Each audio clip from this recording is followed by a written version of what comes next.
సూక్తిం సమగ్రయతున స్వయమేవ లక్ష్మీ శ్రీరంగరాజమహిషీమధురైకటాక్షైః వైదగ్ధ్యవర్ణగుణగుంభనగౌరవైర్యాం కండూలకర్ణకుహరాः కవయోధయంతి హైమోర్ధ్వపుండ్రమజహన్మకుటం సునాసం మందస్మితం మకరకుండలచారుగండం బింబాధరం బహుళదీర్ఘకృపాకటాక్షం శ్రీవేంకటేశముఖమాత్మని సన్నిధత్తాం. విమలపటి కమలకుటి పుస్తకరుద్రాక్షసస్తహస్తపుటి కామాక్షి పక్ష్మలాక్షి కలిత విపంచి విభాసి వైరించి. హరి ఓం. పరమేశ్వర స్వరూపమైన సభకి నమస్కారం. ఈ మధ్యకాలంలో ప్రపంచాన్నంతటినీ కూడా బాధ పెట్టినటువంటి ఒక మహమ్మారి కారణంగా గత కొన్ని సంవత్సరాలుగా చెన్నై పట్టణానికి వచ్చి మిమ్మల్ని చూసే అవకాశం కలగకపోయినప్పటికీ భగవంతుడు మళ్ళీ ఈ సంవత్సరం మిమ్మల్ని అందరినీ చూసే అదృష్టం, మీ వంటి భాగవతోత్తముల మధ్య కూర్చుని మాట్లాడే అవకాశం కలగడం అరుణాచలేశ్వరుని యొక్క అనుగ్రహంగా భావన చేస్తూ అరుణాచల రమణుల వైభవము అన్న విషయం గురించి ఒక 2 రోజుల పాటు భగవంతుడు ఎంతవరకు పలికిస్తే అంతవరకు పలకడానికి ప్రయత్నించి కృతార్థుడనవుతాను. ఎవ్వడు సృజించు ప్రాణుల ఎవ్వడు రక్షించు త్రుంచు ఎవ్వడనంతుండెవ్వడు విభుడి అతడు హేలారతుడై అంటాడు పోతన గారు భాగవతం చేస్తూ. ఎవ్వరు సృజించు ప్రాణుల ఎవ్వడు రక్షించు త్రుంచు ఎవ్వడనంతుండెవ్వడు విభుడెవ్వడు వాడి విధమున మనుచు వినుచు హేలారతుడై. ఏ భగవత్శక్తి ఈ సమస్తమైనటువంటి జగత్తుని సృష్టిస్తోందో, ఏ భగవత్శక్తి ఈ సృష్టినంతటినీ నిలబెడుతోందో, ఏ భగవత్శక్తి సమస్త ప్రాణులను ఆయుర్దాయం అయిపోయిన తర్వాత తనలోకి తీసేసుకుంటోందో, మహాప్రళయంలో యుగాన్నే పరిసమాప్తం చేస్తోందో, అటువంటి ఒక గొప్ప శక్తియే భగవంతుడు అంటారు పోతన గారు.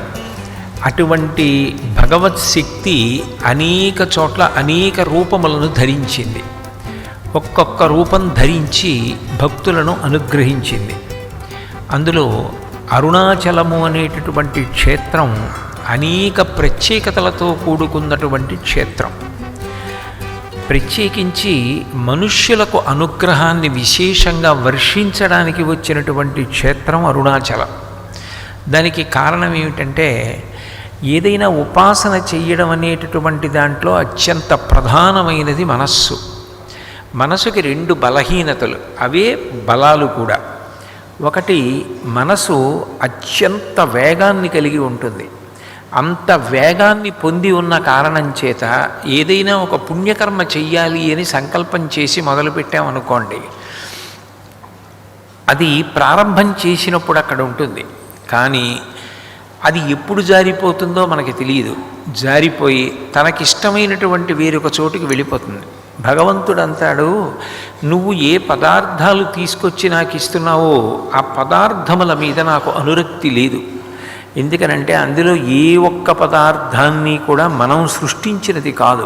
ఒక అరటి పండుని మనం సృష్టించలేదు, ఒక మల్లె పువ్వుని మనం సృష్టించలేదు, ఒక జాజి పువ్వుని సృష్టించలేదు, అందులో సువాసనని మనం నింపలేదు, అందులో తేనె మనం నింపలేదు. దానికి ఆ సౌరభాన్ని కానీ ఆ సౌందర్యాన్ని కానీ మనం కాదు ఏర్పాటు చేసింది. అదంతా ఈశ్వరుడన్న మహాశిల్పి తయారు చేశాడు. నేను చేసినది నాకు ఇస్తున్నావు, నేను కోరుకునేది నీ మనసు నా పాదముల దగ్గర పెట్టంటాడు. దళమైన పుష్పమైనను ఫలమైనను సలిలమైన బాయని భక్తిన్ కొలచిన జనులర్పించిన ఎలవిన్ రుచిరాన్నముగా ఎనుభుజింతున్ అంటాడు. పత్రం పుష్పం ఫలం తోయం యోమీ భక్త్యా ప్రయచ్చసి. భక్తి అంటే మనస్సులో ఉండవలసినటువంటి ప్రేమ భావన. ఆ ప్రేమ భావన చేత నువ్వు నాకు ఏది ఇస్తున్నావో దాన్ని నేను స్వీకరిస్తాను తప్ప ఏదో ఇంత రాసి అని పదార్థాన్ని తీసుకొచ్చి నువ్వు అక్కడ పెట్టినంత మాత్రం చేత నేను సంతోషించను. ఎందుకనంటే ఇచ్చే నిన్ను సృష్టించినది నేనే, ఆ పదార్థాన్ని తీసుకురావడానికి కావలసిన శక్తిని నీకు ఇచ్చినది నేనే, అసలు ఆ పదార్థాన్ని సృష్టించింది నేనే. ఇక కొత్తగా నువ్వు తెచ్చి నాకు ఇచ్చినది ఏం లేదు. నాకు కావలసింది నా మీద ప్రేమ, ప్రేమకే భక్తి అని పేరు. అటువంటి ప్రేమతో నువ్వు నాకు పట్టుకొచ్చి ఇవ్వగలిగితే ఏకీన తులసి మాత్రదలీనాపి నరోత్తమ పూజయేత్ భక్తిభావేన తంరక్షామితి మత్మనః. ఇది వెంకటేశ్వర స్వామి వారి ప్రతిజ్ఞ. కలియుగంలో నేను కోరుకునేది పరమ భాగవతోత్తముడైనటువంటి వ్యక్తి నా పాదముల మీద ఉంచేటటువంటి ఒక్క తులసి దళాన్ని. నాకు భక్తితో ఒక్క తులసి దళాన్ని ఇస్తే నేను ఎంతో సంతోషిస్తాను. ఆ భక్తి లేకుండా మిగిలినది ఏది ఎంత పట్టుకొచ్చి ఇచ్చినా నాకు ఆమోదయోగ్యం కాదు. అందుకు శంకరాచార్యులు వారు శివానంద లహరి చేస్తూ గభీరే కాసారే విశతి విజనే ఘోర విపినే విశాలే శైలీచ భ్రమతి కుసుమార్థం జడమతి సమర్ప్యై చేతస్సరసిజమమానాథ భవతే సుఖీనావస్థాతుం జన ఇహ నజానాతి కిమహో అని అడుగుతారు. ఎందుకురా పదార్థాల కోసం పరుగులు తీస్తావు, ప్రేమతో తెచ్చి పెట్టవలసిందే కాదనరు. కానీ దాని వెనక ప్రేమ భావన లేకుండా ఆడంబరం ఒక్కటి మిగిలిపోతే దానిని అంగీకరించడానికి భగవంతుడు సిద్ధంగా లేడు. నీ మనసుని భగవంతుని పాదముల దగ్గర పెట్టడం అన్నదాన్ని మొట్టమొదట అభ్యాసం చేయమంటారు. అటువంటి భగవంతుడు కలియుగంలో మనుష్యుల యొక్క మనసు వేగాన్ని నియంత్రించడం చాలా చాలా కష్టం అన్న విషయాన్ని ప్రధానంగా దృష్టిలో పెట్టుకుంటాడు. ఎందుకంటే యుగానికి సృష్టికర్త ఎవరు? ఆయనే. కలియుగంలో కలిపురుషుడికి ఉండే లక్షణం ఏమిటంటే ఏవి జీవుణ్ణి పాడు చేసేస్తాయో అటువంటి వాటి వైపుకి తొందరగా మనసు వెళ్ళిపోయేటటువంటి ఆకర్షణ పొంది ఉంటుంది. రెండవది యాంత్రీకరణ. పూజ మొదలు పెడతాడు, ఉపచారం చెప్తూ ఉంటాడు, కానీ మనసు అక్కడ నిలబడదు, వేరు విషయాల వైపుకి వెళ్ళిపోతూ ఉంటుంది. యాంత్రీకరిస్తుంది. చేతులు పువ్వులు వేసేస్తూ ఉంటాయి, నోరు నామని చెప్పేస్తూ ఉంటుంది, కానీ మనసు మాత్రం ఎక్కడో విహరిస్తూ ఉంటుంది. అపరిమితమైన వేగము, ఇంద్రియములను యాంత్రీకరించుట, ఈ రెండు మనసుకు ఉండేటటువంటి లక్షణాలు. అందుకే ఆయన కలియుగంలో ఉండే జనులను ఉద్ధరించడానికి పరమదయాళువై 4 మార్గములను నిర్దేశించాడు. అసలు భగవంతుని యొక్క ప్రథమ లక్షణం ఏమిటి అంటే దయ. అందుకే అన్ని కోట్ల అవకాశాలు ఇస్తాడు. అన్ని కోట్ల జన్మలు ఇస్తున్నాడు అంటే ఒక్కొక్క జన్మలో చేసిన పాపాన్ని పోగొట్టుకుని కొత్తగా పుణ్యాన్ని చేసుకోవడానికి అవకాశం ఇస్తున్నాడు. అటువంటి భగవంతుడు దయాశాలి కాబట్టి 4 అవకాశములను కల్పించాడు. మొట్టమొదటిది దర్శనాదభ్ర సదసి. చిదంబర క్షేత్రానికి వెళ్ళి నా దర్శనాన్ని నువ్వు యథాశాస్త్రంగా చెయ్యగలిగితే, చిదంబరంలో ఆకాశ దర్శనం, చిదంబర రహస్యం అంటారు కదా. చిదంబరంలో ఉండేటటువంటి స్వామి ఒక గోడకి మారేడు దళాల మాల వేసి ఉంటుంది, దాని మీద యంత్రం ఉంటుంది. చంద్రశేఖరేంద్ర సరస్వతి మహాస్వామి వారు ఉత్తర చిదంబరం అన్న పేరుతో మహారాష్ట్ర సతారాలో మళ్ళీ నిర్మాణం చేశారు. అంటే యంత్రం సూక్ష్మ రూపం మీద ఉండేటటువంటి ఆ బిల్వదళాల మాల ఈ సమస్త సృష్టి శివశక్తుల యొక్క సమైక్యత వలన ఏర్పడుతోందని నిరూపణం చేస్తూ ఉంటుంది. అదే సృష్టి స్థితి లయలను చెప్పడానికి నటరాజస్వామి స్థూలమూర్తిగా నాట్యం చేస్తూ కనపడతాడు. ఈ చిదంబర రహస్యాన్ని ఎవరు గ్రహించగలిగి చిదంబరం వెళ్ళి నమస్కారం చేస్తున్నారో వాళ్ళకి నేను కలియుగంలో మోక్షం ఇస్తానన్నాడు. దర్శనాత్ అభ్రసదసి. కానీ ఆ చిదంబర రహస్యాన్ని బాగా వంట పట్టించుకోవడం అంత తేలిక విషయం కాదు కదా. శివచక్రం ఏమిటి, శక్తి చక్రం ఏమిటి, శివస్వరూపం శక్తి స్వరూపం, ఈ రెండిటి యొక్క సమాగమం, ఆ యంత్రరాజం ఎలా ఉంటుంది, ఇవన్నీ తెలుసుకోవడం చాలా కష్టం కదా. అంటే వేరొక అవకాశం ఇచ్చాడు. దర్శనాదభ్రసదసి జననాత్ కమలాలయే.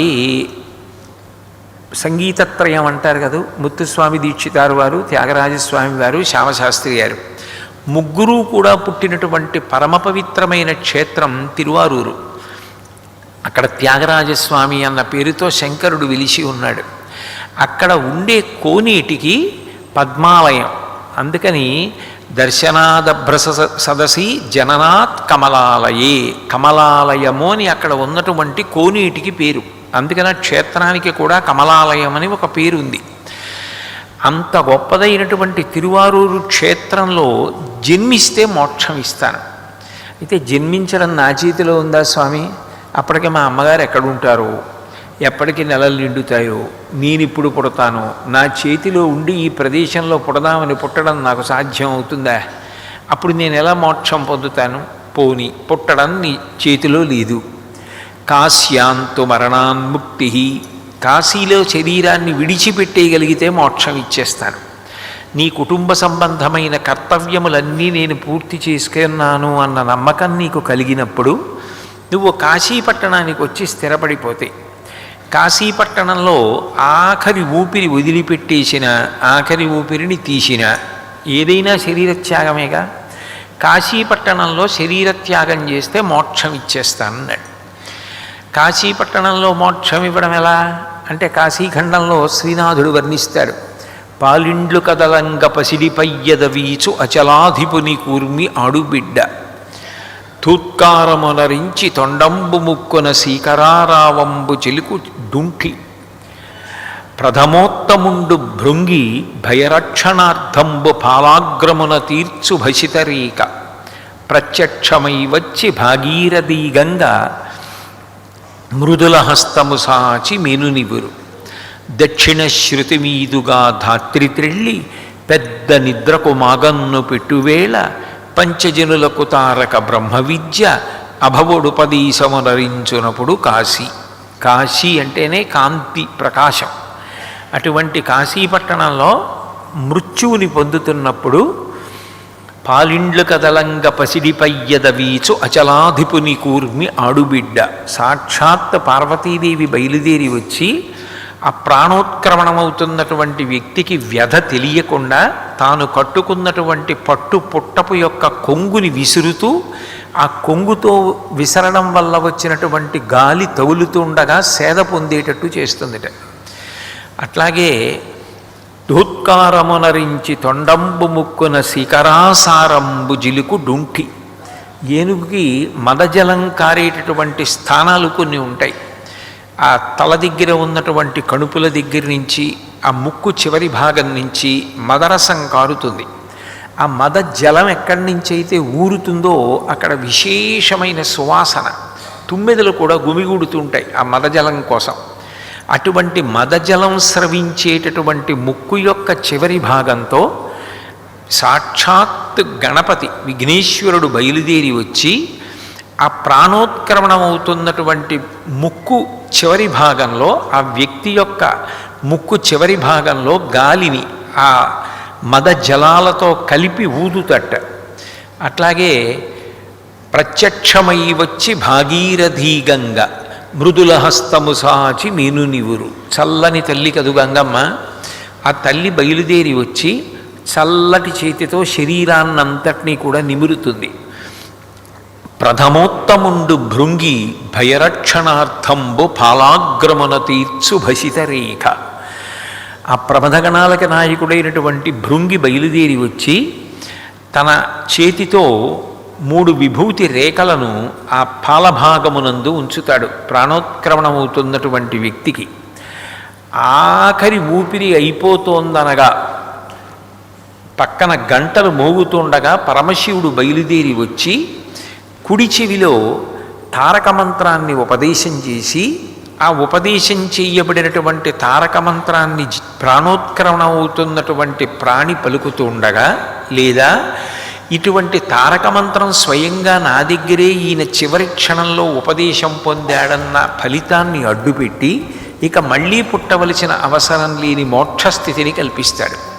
కాబట్టి దర్శనాత్ అభ్రసదసి, చిదంబరంలో యథాశాస్త్ర దర్శనం చేసిన, జననాత్ కమలాలయే, కమలాలయమైనటువంటి తిరువారూరులో పుట్టిన, కాశ్యాంతు మరణాన్ముక్తి, కాశీపట్టణంలో శరీరాన్ని విడిచిపెట్టిన, ఈ 3 కష్టమే.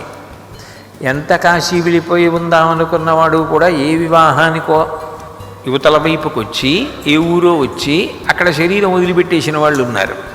అందుకని కాశీలో శరీరం విడిచిపెట్టడం కూడా అంత తేలికైన విషయం కాదు. కాబట్టి చిట్ట చివర అందరికీ అత్యంత తేలికైన మార్గాన్ని భగవానుడు ఉపదేశించాడు. స్మరణాత్ అరుణాచలి, అరుణాచల క్షేత్రాన్ని మనసులో స్మరిస్తూ ఉంటే చాలు. ఇలా ఉంటుంది అరుణాచల క్షేత్రం, ఇలా గోపురాలు ఉంటాయి, ఇలా దేవాలయం ఉంటుంది, ఇలా కొండ ఉంటుంది. అక్కడ అరుణాచలేశ్వరుడు ఇంత వైభవోపేతంగా ఉంటాడు, సుబ్రహ్మణ్యుడు అలా ఉంటాడు, గణపతి ఇలా ఉంటాడు, అక్కడ ఉన్న శివగంగ తీర్థం ఇలా ఉంటుంది, అరుణాచల ప్రదక్షిణ మార్గం ఇలా ఉంటుంది అని ఏదైనా ప్రతిరోజు అరుణాచలం గురించి మనసులో స్మరణ చేసినా, అరుణాచలం అన్న నామాన్ని పలకగలిగిన, ప్రాణోత్క్రమణం అవుతున్నప్పుడు అరుణాచలం జ్ఞాపకానికి వచ్చినా నేను మోక్షం ఇచ్చేస్తానన్నాడు. అంటే ఒక రోజు మొత్తం మీద అసలు అరుణాచలము అన్న క్షేత్రాన్ని స్మరించడం, అరుణాచలము అన్న క్షేత్రం గురించి మాట్లాడుకోవడం, అరుణాచలము అన్న నామాన్ని ఉచ్చరించడం ఎంత శక్తివంతమైన విషయాలో మనకు అర్థమవుతుంది. అరుణాచల క్షేత్రం యొక్క వైభవం మొట్టమొదటిది, ఆయన అక్కడ అగ్నిలింగంగా వెలిసి ఉన్నాడు. మిగిలినటువంటి పదార్థాలు ఒక ఎత్తు, పంచభూతాల్లో అగ్ని అన్ని విధాలా కూడా మనిషి ఉద్ధరణకి హేతువై ఉంటుంది. అసలు మొట్టమొదట ఈ శరీరం నిలబడాలి. ఈ శరీరం నిలబడకుండా ఎవరూ ఏదీ చేసుకోలేరు. శరీరమాద్యం ఖలు ధర్మసాధనం అంటాడు కాళిదాసు. అసలు శరీరం ఉంటే కదా ఏదైనా పుణ్యం చేయడానికి కానీ ఉత్తమ కర్మ చేయడానికి కానీ. ఈ శరీరం నిలబడాలి అంటే, ఆహారం తినాలి అంటే ఆహారం పచనం చేసుకోవాలి, వండుకోవాలి అంటే దానికి అగ్నిహోత్రుడు అనుగ్రహించాలి. మీకు ఎన్ని వంకాయలు దొరికినా, ఎన్ని బెండకాయలు దొరికినా ఎన్నాళ్ళు పచ్చికాయలు తింటారు? వాటిని వండుకున్నప్పుడే రుచి వస్తుంది. అందులో ఉన్న సూక్ష్మమైనటువంటి రోగకారక జీవులు నశిస్తాయి. అటువంటి అగ్ని మీద పచనం జరగాలి అంటే, అసలు శరీరం నిలబడాలి అంటే అగ్నిహోత్రుడి యొక్క అనుగ్రహం ఉండాలి. యజ్ఞం చేస్తే యజ్ఞంలో హవిస్సు ఇచ్చినప్పుడు దేవతలు దానిని స్వీకరిస్తే దేవతలు సంతోషించి వర్షం కురిపిస్తారు. వర్షం కురిపిస్తే పాడి పంట, ఆ పంట వస్తే అప్పుడు సమస్త ప్రాణులకు అన్నం దొరుకుతుంది. అన్నాద్భవంతి భూతాని పర్జన్యాత్ అన్న సంభవ, యజ్ఞాత్ భవతి పర్జన్యో యజ్ఞకర్మ సముద్భవం, ఏవం ప్రవర్తితం చక్రం నానువర్తయతీహయ, అఘాయురింద్రియారామో మోహం పార్థ సజీవతి అంటాడు గీతలో గీతాచార్యుడు. అన్నాద్భవంతి భూతాని, అన్నము వలన సమస్త ప్రాణులు పుడుతున్నాయి. అన్నాద్భవంతి భూతాని పర్జన్యాత్ అన్న సంభవ, వర్షం పడితేనే పంట పండి అన్నం దొరుకుతుంది. అటువంటి వర్షం పడాలి అంటే యజ్ఞం చెయ్యాలి. యజ్ఞం చేసి దేవతలకు హవిస్సిస్తే దేవతలు సంతోషించి వర్షం కురిపిస్తారు. మఖము చేయ వజ్రిమది సంతసించును, వజ్రి సంతసింప వానకురియు, వానకురిసి గసవు వసుమతిపై పెరగు, గసవు మీసి ధీను గణము బ్రతుకు అంటారు భాగవతం దశమస్కంధంలో. అందుకని ఆ పంట వండుకుని తింటేనే సృష్టి చక్రం తిరుగుతుంది, మళ్ళీ ప్రాణులు పుడతాయి. ఆ అన్నము చేతనే సమస్త ప్రాణులు పోషింపబడతాయి. అటువంటి అన్నం దొరకాలి, అన్నం తినాలి అంటే, వండుకోవాలి అంటే అంత గొప్పవాడైనటువంటి అగ్నిహోత్రుడు ప్రతి ఇంటిలోనూ పాచకుడిగా అందరికీ వంట చేసి పెట్టాలి. ఆ అగ్నిహోత్రుడే మనం ఇచ్చినటువంటి హవిస్సుని దేవతలకు పట్టుకెళ్ళాలి. ఆ అగ్నిహోత్రుడే శరీరం వదిలిపెట్టేసినటువంటి పితృదేవతలకి కవ్యం పట్టుకెళ్ళాలి. హవ్యం వహతి దేవానాం కవ్యం కవ్యాసినామపి పాకంచ కురుతే వహ్ని శంకరస్యైవ శాసనాత్ అంటాడు వ్యాసుడు లింగపురాణంలో.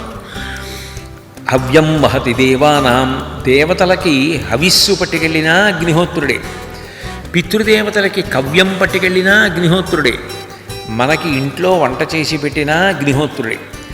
అంత ఉపకారం చేసి మనిషికి తీరని కోరిక ఏదైనా ఉండి దుఃఖం పొందుతూ ఉంటే, ఎంతో అవసరం కానీ అవసరం తీరలేదు, సంతానం కలగలేదు, దుఃఖపడని వాళ్ళు ఎవరుంటారు?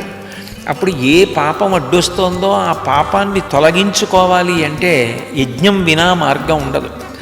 రామాయణంలో దశరథుడంతటి వాడికి సంతానం కలగకపోతే ఋష్యశృంగుడు వచ్చి ఇష్టింతేహం కరిష్యామి పుత్రీయాం పుత్రకారణాత్ తధర్వశిరసి ప్రోక్తై మంత్రై సిద్ధాం విధానత అంటాడు.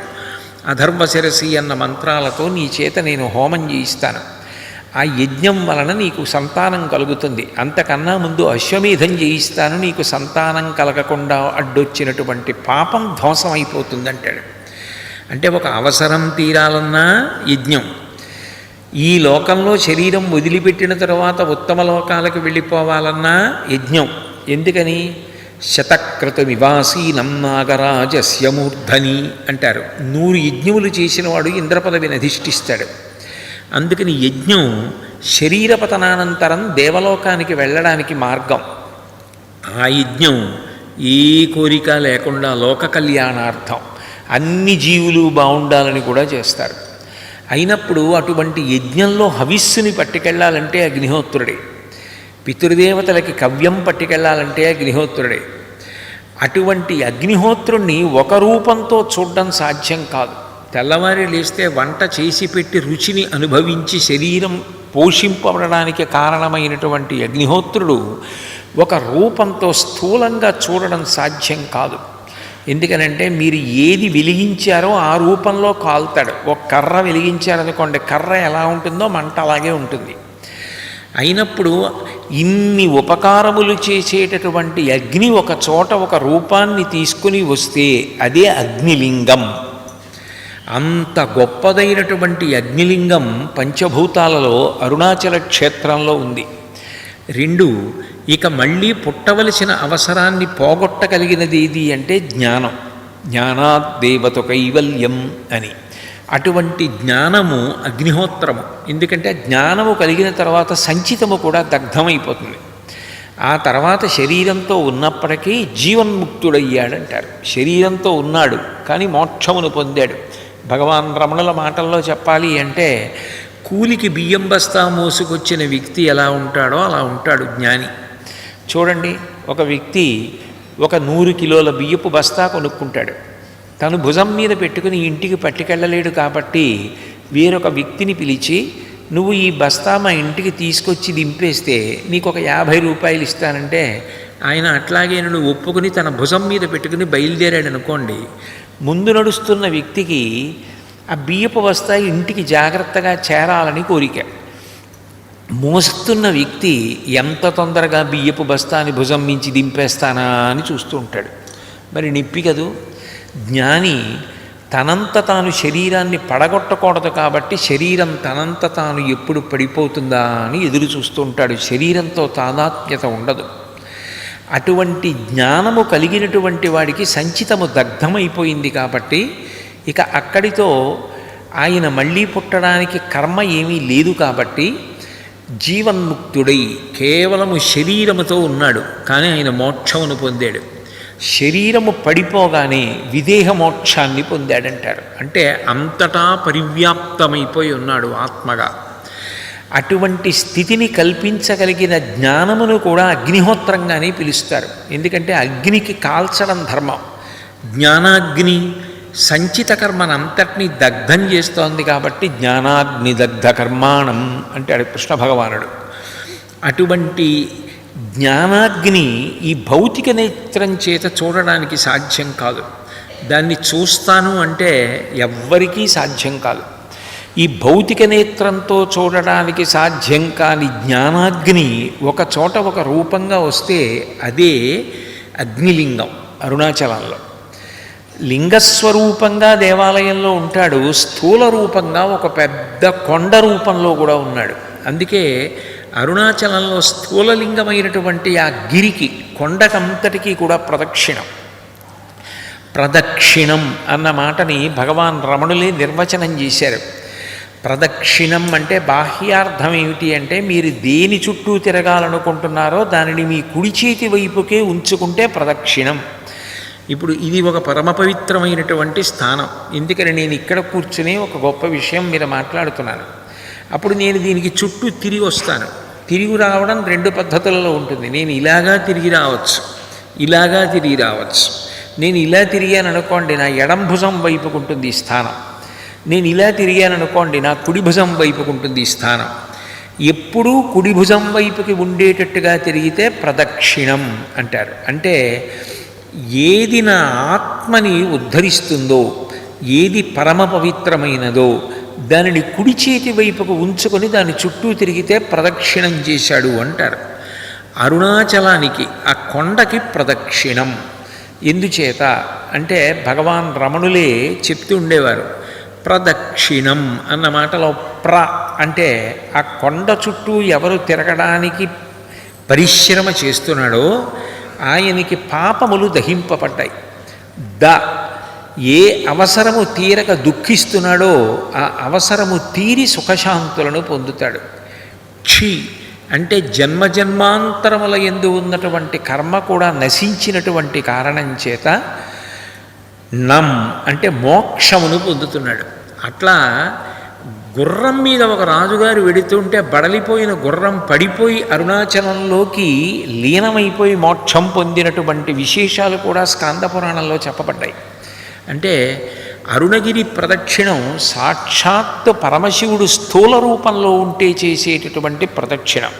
సాధారణంగా మనం ఏదైనా శివాలయంలో ప్రదక్షిణం చేసేటప్పుడు పరమ మౌనంగా ఏమీ మాట్లాడకుండా ప్రదక్షిణం చేస్తూ తినడం, మాట్లాడడం, త్రాగటం, మధ్యలో కూర్చోవడం ఇట్లా చెయ్యకుండా ప్రదక్షిణం చేస్తాం. కానీ అరుణాచలంలో స్థూలలింగమైనటువంటి ఆ కొండకి ప్రదక్షిణం చేసేటప్పుడు మీరు మధ్యలో మాట్లాడినా, మీరు శరీరాన్ని నిలబెట్టుకోవడానికి ఏ మంచినీళ్ళో త్రాగినా, మధ్యలో ఏదైనా పదార్థాన్ని తిన్నా ఏ దోషము రాదు. ఏ దోషము రాకుండా ప్రదక్షిణం చేయడానికి అవకాశం ఇచ్చేటటువంటి క్షేత్రం. ఇంకా విశేషం ఏమిటంటే అక్కడే దక్షిణామూర్తి రూపంలో పరమశివుడు కొలువై ఉండడం. దక్షిణామూర్తి రూపం గురు పరంపరకంతటికీ కూడా మొట్టమొదటి స్వరూపం. సదాశివ సమారంభాం వ్యాసశంకర మధ్యమాం స్వదాచార్య పర్యంతాం వందే గురు పరంపరాం అంటారు. అటువంటి దక్షిణామూర్తిగా అరుణాచల క్షేత్రంలోనే స్వామి కూర్చుని ఉంటాడు అని దానిని భగవాన్ రమణులే ఒకప్పుడు నిర్ధారించారు. ఆయన ఒకసారి అరుణాచలం కొండ మీద కూర్చుని ఉండగా ఎక్కడి నుంచో గాలికి విస్తరాకంత మర్యాకు ఒకటి కొట్టుకొచ్చింది. ఇంత పెద్ద మర్యాకి ఇటువైపు నుంచి వచ్చింది అని గాలికి అది ఎటువైపు నుంచి వచ్చిందో అటువైపుగా బయలుదేరి ఆయన వెడుతుంటే అస్త్యుత్తరీస్మిన్ శిఖరి దృశ్యతే వటభూరుహ. అక్కడ సిద్ధవేష సదైవాస్తే యస్య మూలే మహేశ్వర అని ఆ కొండ మీద ఉత్తరంగా ఉన్నటువంటి ఒక శిఖరం మీద ఒక పెద్ద మర్రి చెట్టు. ఆ మర్రి చెట్టు కింద దక్షిణామూర్తి స్వరూపంగా పరమశివుడే కూర్చుని ఉంటాడు అని. అటువంటి దక్షిణామూర్తి దర్శనానికి ఆయన వెడుతుండగా ఇంకో కొద్దిసేపట్లో ఆ మర్రి చెట్టు కనపడుతుంది అన్న సమయంలో ఆయన కాలు ఒక తేనె పట్టుకి తగిలింది. అక్కడ ఉన్న పొదలో తేనె పట్టు ఉంది. ఆ కాలు తేనె పట్టుకు తగిలి తేనెటీగలన్నీ లేచాయి. అయ్యో అది బట్టి ఇల్లు కదా, దాన్ని కాలుతో తన్నాను కదా, దానివల్ల తేనెటీగలకి ఇబ్బంది కలిగింది కదా. ఏ కాలు ఆ తేనె పట్టుని తన్ని తేనె పట్టుకి ఇబ్బంది కల్పించిందో, ఏ ఇల్లు దెబ్బతిన్న కారణం చేత తేనెటీగలు పైకి లేచాయో ఆ కాలు ఆ తేనెటీగల చేత శిక్షింపబడుగాక అని మహర్షి ఆ కాలు అలాగే పెట్టి నించున్నారు. తేనెటీగలన్నీ వచ్చి ఆ కాలు కుట్టేశాయి. ఆయన మళ్ళీ కిందికి దిగొచ్చిన తర్వాత పళనిస్వామిని ఆయన దగ్గర ఉండేవారు. ఆయన శ్రావణం అంటారే, బంగారం చేసేటప్పుడు వాడతారు. ఆ శ్రావణం పెట్టి ఆ తేనెటీగల బులుకులన్నీ పైకి తీసేశారు. ఆయన బ్రహ్మీభూతులైపోయే వరకు కూడా భగవాన్ రమణుల యొక్క ఒక కాలు బాగా వాచిపోయి లావుగా ఉండేది. ఆ తర్వాత ఆయన ఇంకా దక్షిణామూర్తి విషయాన్ని విస్మరించి వెనక్కి తిరిగి వచ్చేశారు. ఈ విషయం చెప్తే ఆ తర్వాత అరుణాచలంలో రమణాశ్రమంలో ఉండే కొంతమంది భక్తులు అత్యుత్సాహంతో దర్శనం కోసమని బయలుదేరి కొంత దూరం వెళ్ళి స్థిమితం పోగొట్టుకుని తాము ఎందుకు బయలుదేరారో ఎక్కడికొచ్చారో మరిచిపోయి చీకటి పడిపోతుంటే భయపడి ఒక్కసారి భగవాన్ రమణుల్ని స్మరిస్తే ఆయన తేజు రూపంలో దారి కల్పించి మళ్ళీ వాళ్ళని కొండ దింపారు. అంటే దక్షిణామూర్తి స్వరూపంగా పరమశివుడే అరుణాచల క్షేత్రంలో ఉత్తర శిఖరంలో వెలిసి ఉన్నాడు అని. ఆది అన్నామలై అంటారు, బ్రహ్మగారు స్థాపించినటువంటి లింగం. అక్కడ ఎయిన్ చాడ్విక్ అని ఒక గొప్ప సంగీత శాస్త్రవేత్త ఆవిడ. ఆవిడ దేవాలయంలో కూర్చునుండగా, ఒకరోజు శిఖరం మీద కూర్చునుండగా ఆవిడికి అందులోంచి అద్భుతమైన సంగీతం వినపడింది. ఆవిడ సంగీతం అంతా కూడా పాఠం రాసుకుని వెళ్ళి అడిగితే, ఇది గంధర్వులు పరమశివుడి ముందు గానం చేసే సంగీతం అని చెప్పారు భగవాన్ రమణులు. కాబట్టి ఇప్పటికీ కూడా అక్కడ కొలువై ఉన్నటువంటి పరమశివుని ముందు ఎందరో గంధర్వులు సంగీతాన్ని పాడి వినిపిస్తూ ఉంటారు అని. దేవతలందరూ కూడా శంకరుణ్ణి కొలుస్తారు అక్కడ, ఆయన దగ్గరికి వచ్చి స్తుతి పాఠం చేస్తూ ఉంటారు అని. అంత గొప్ప క్షేత్రం. అన్నిటిని మించి అరుణాచలానికి ఒక విశేషం ఉంది.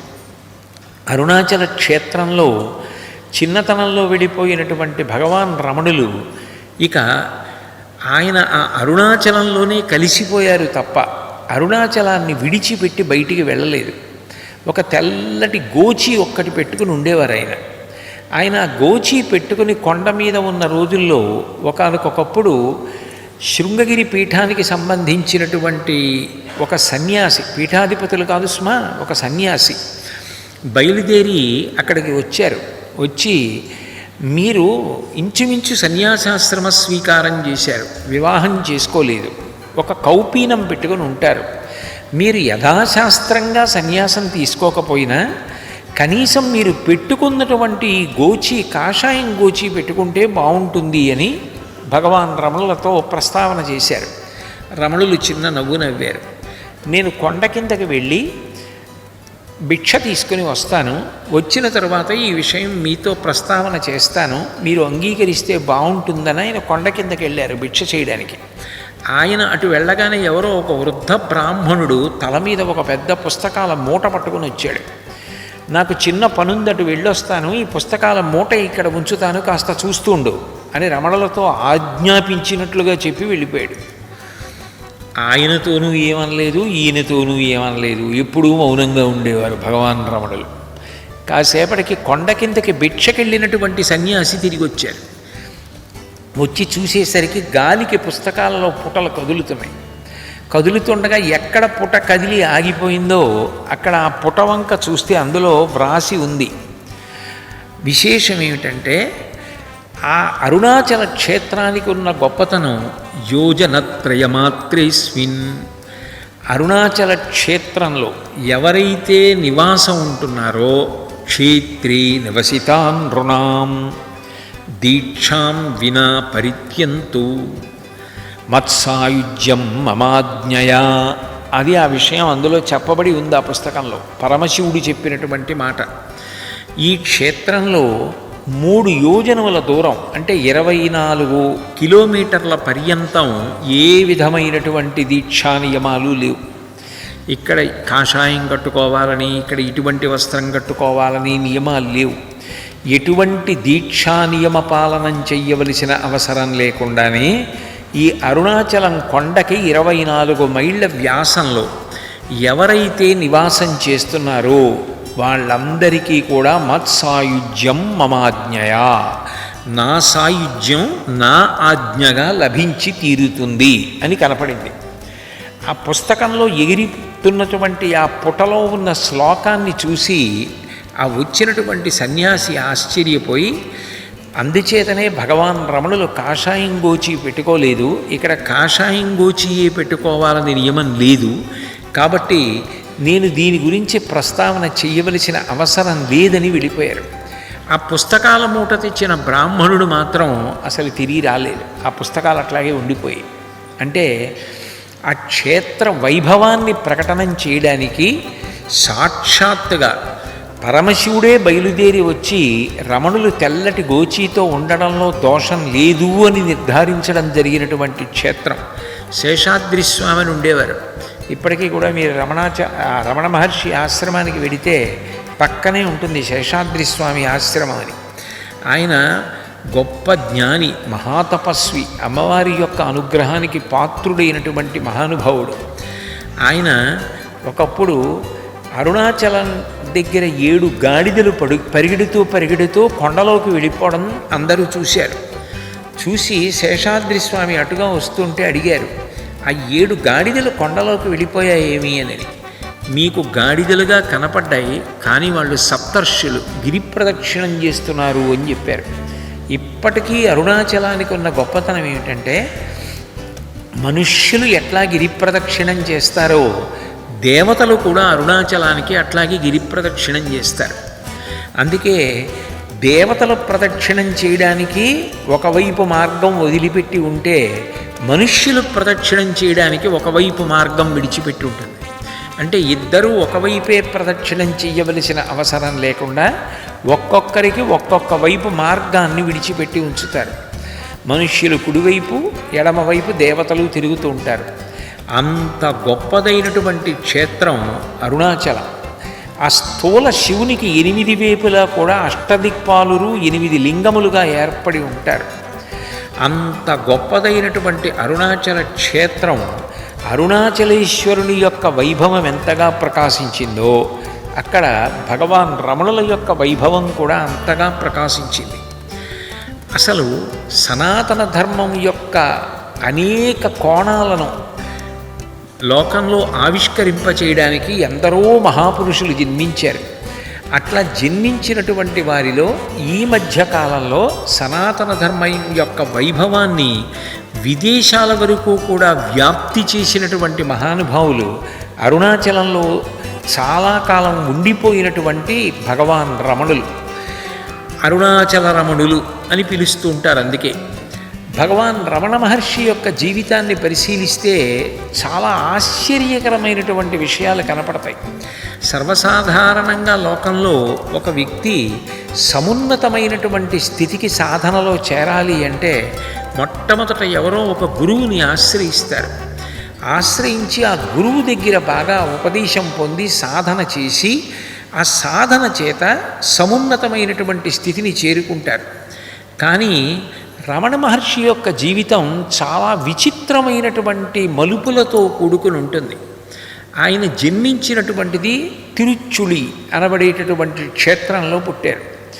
ఆ క్షేత్రానికి అధినాథుడు భూమినాథీశ్వరుడు. అక్కడ ఉన్న అమ్మవారి పేరు సహాయాంబ. ఆ ఊరిలో సుందరమయ్యరని ఒక ఆయన ఉండేవారు. ఆయన భార్య గారి పేరు అళఘమ్మ గారు. సుందరము అన్న అందమే, అళఘ అన్న అందమే, రెండూ అందమే. అర్థాలు వేరు కానీ, అదే పేర్లు వేరు కానీ అర్థములు మాత్రం ఒక్కటే. అళఘమ్మ, సుందరమయ్య వాళ్ళిద్దరూ దంపతులు. ఆ సుందరమయ్యరన్న ఆయన గొప్ప వితరణశీలి. ఎంత పుణ్యాత్ముడు, ఎంత పేరు ప్రఖ్యాతులు పొందినవారంటే ఆయన బండి వెడుతున్నప్పుడు దారి దొంగలు వస్తే మిగిలిన వారిని ఎవరినైనా దోచుకునేవారు. కానీ సుందరమయ్యర్ గారి బండి వెడుతోంది అంటే దొంగలు కూడా సాష్టాంగ నమస్కారం చేసి పక్కకి తప్పుకునేవారు తప్ప ఆయన బండి జోలికి వచ్చేవారు కాదు. అంత గొప్ప పేరు సంపాదించుకున్నారు. తాను కష్టపడి సంపాదించుకున్నటువంటి ద్రవ్యంతో భూమిని కొని తిరుచుళిలో శరీరం వదిలిపెట్టిన వారందరికీ అంత్యేష్టి సంస్కారం చేయడం కోసం శ్మశానం కోసం భూమిని ఇచ్చారు. విచిత్రం ఏంటంటే ఆఖరణ ఆయన కూడా ఆ భూమి ఎందే కలిసిపోయారు. అటువంటి సుందరమయ్యర్ గారికి 3 కుమారులు. పెద్ద కుమారుడి పేరు నాగస్వామి, రెండవ కుమారుడి పేరు వెంకటేశ్వర శర్మ, మూడవ కుమారుడి పేరు నాగసుందరం, చిట్ట చివర 4వది ఆడపిల్ల అలర్మేల్ మంగ. 4 సంతానం. ఈ మధ్యలో ఉన్నటువంటి వ్యక్తి వెంకటేశ్వర శర్మ.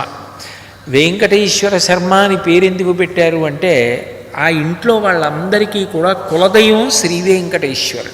నేను అదే అనుకున్నాను, ఇదేమబ్బా నేను అరుణాచల రమణుల వైభవం గురించి ప్రస్తావన చేయవలసి వస్తే సర్వసాధారణంగా ప్రసంగాలు అయిపోయిన తర్వాత కదా ఆశీర్వచనం చేస్తారు. ఇవాళ ముందే ఆశీర్వచనం చేసి నాకు వెంకటేశ్వర ప్రసాదం ఇచ్చారని ఆ ప్రసాదం కళ్ళకద్దుకుని నోట్లో వేసుకుని మరీ వేదిక మీదకి వచ్చి కూర్చున్నాను.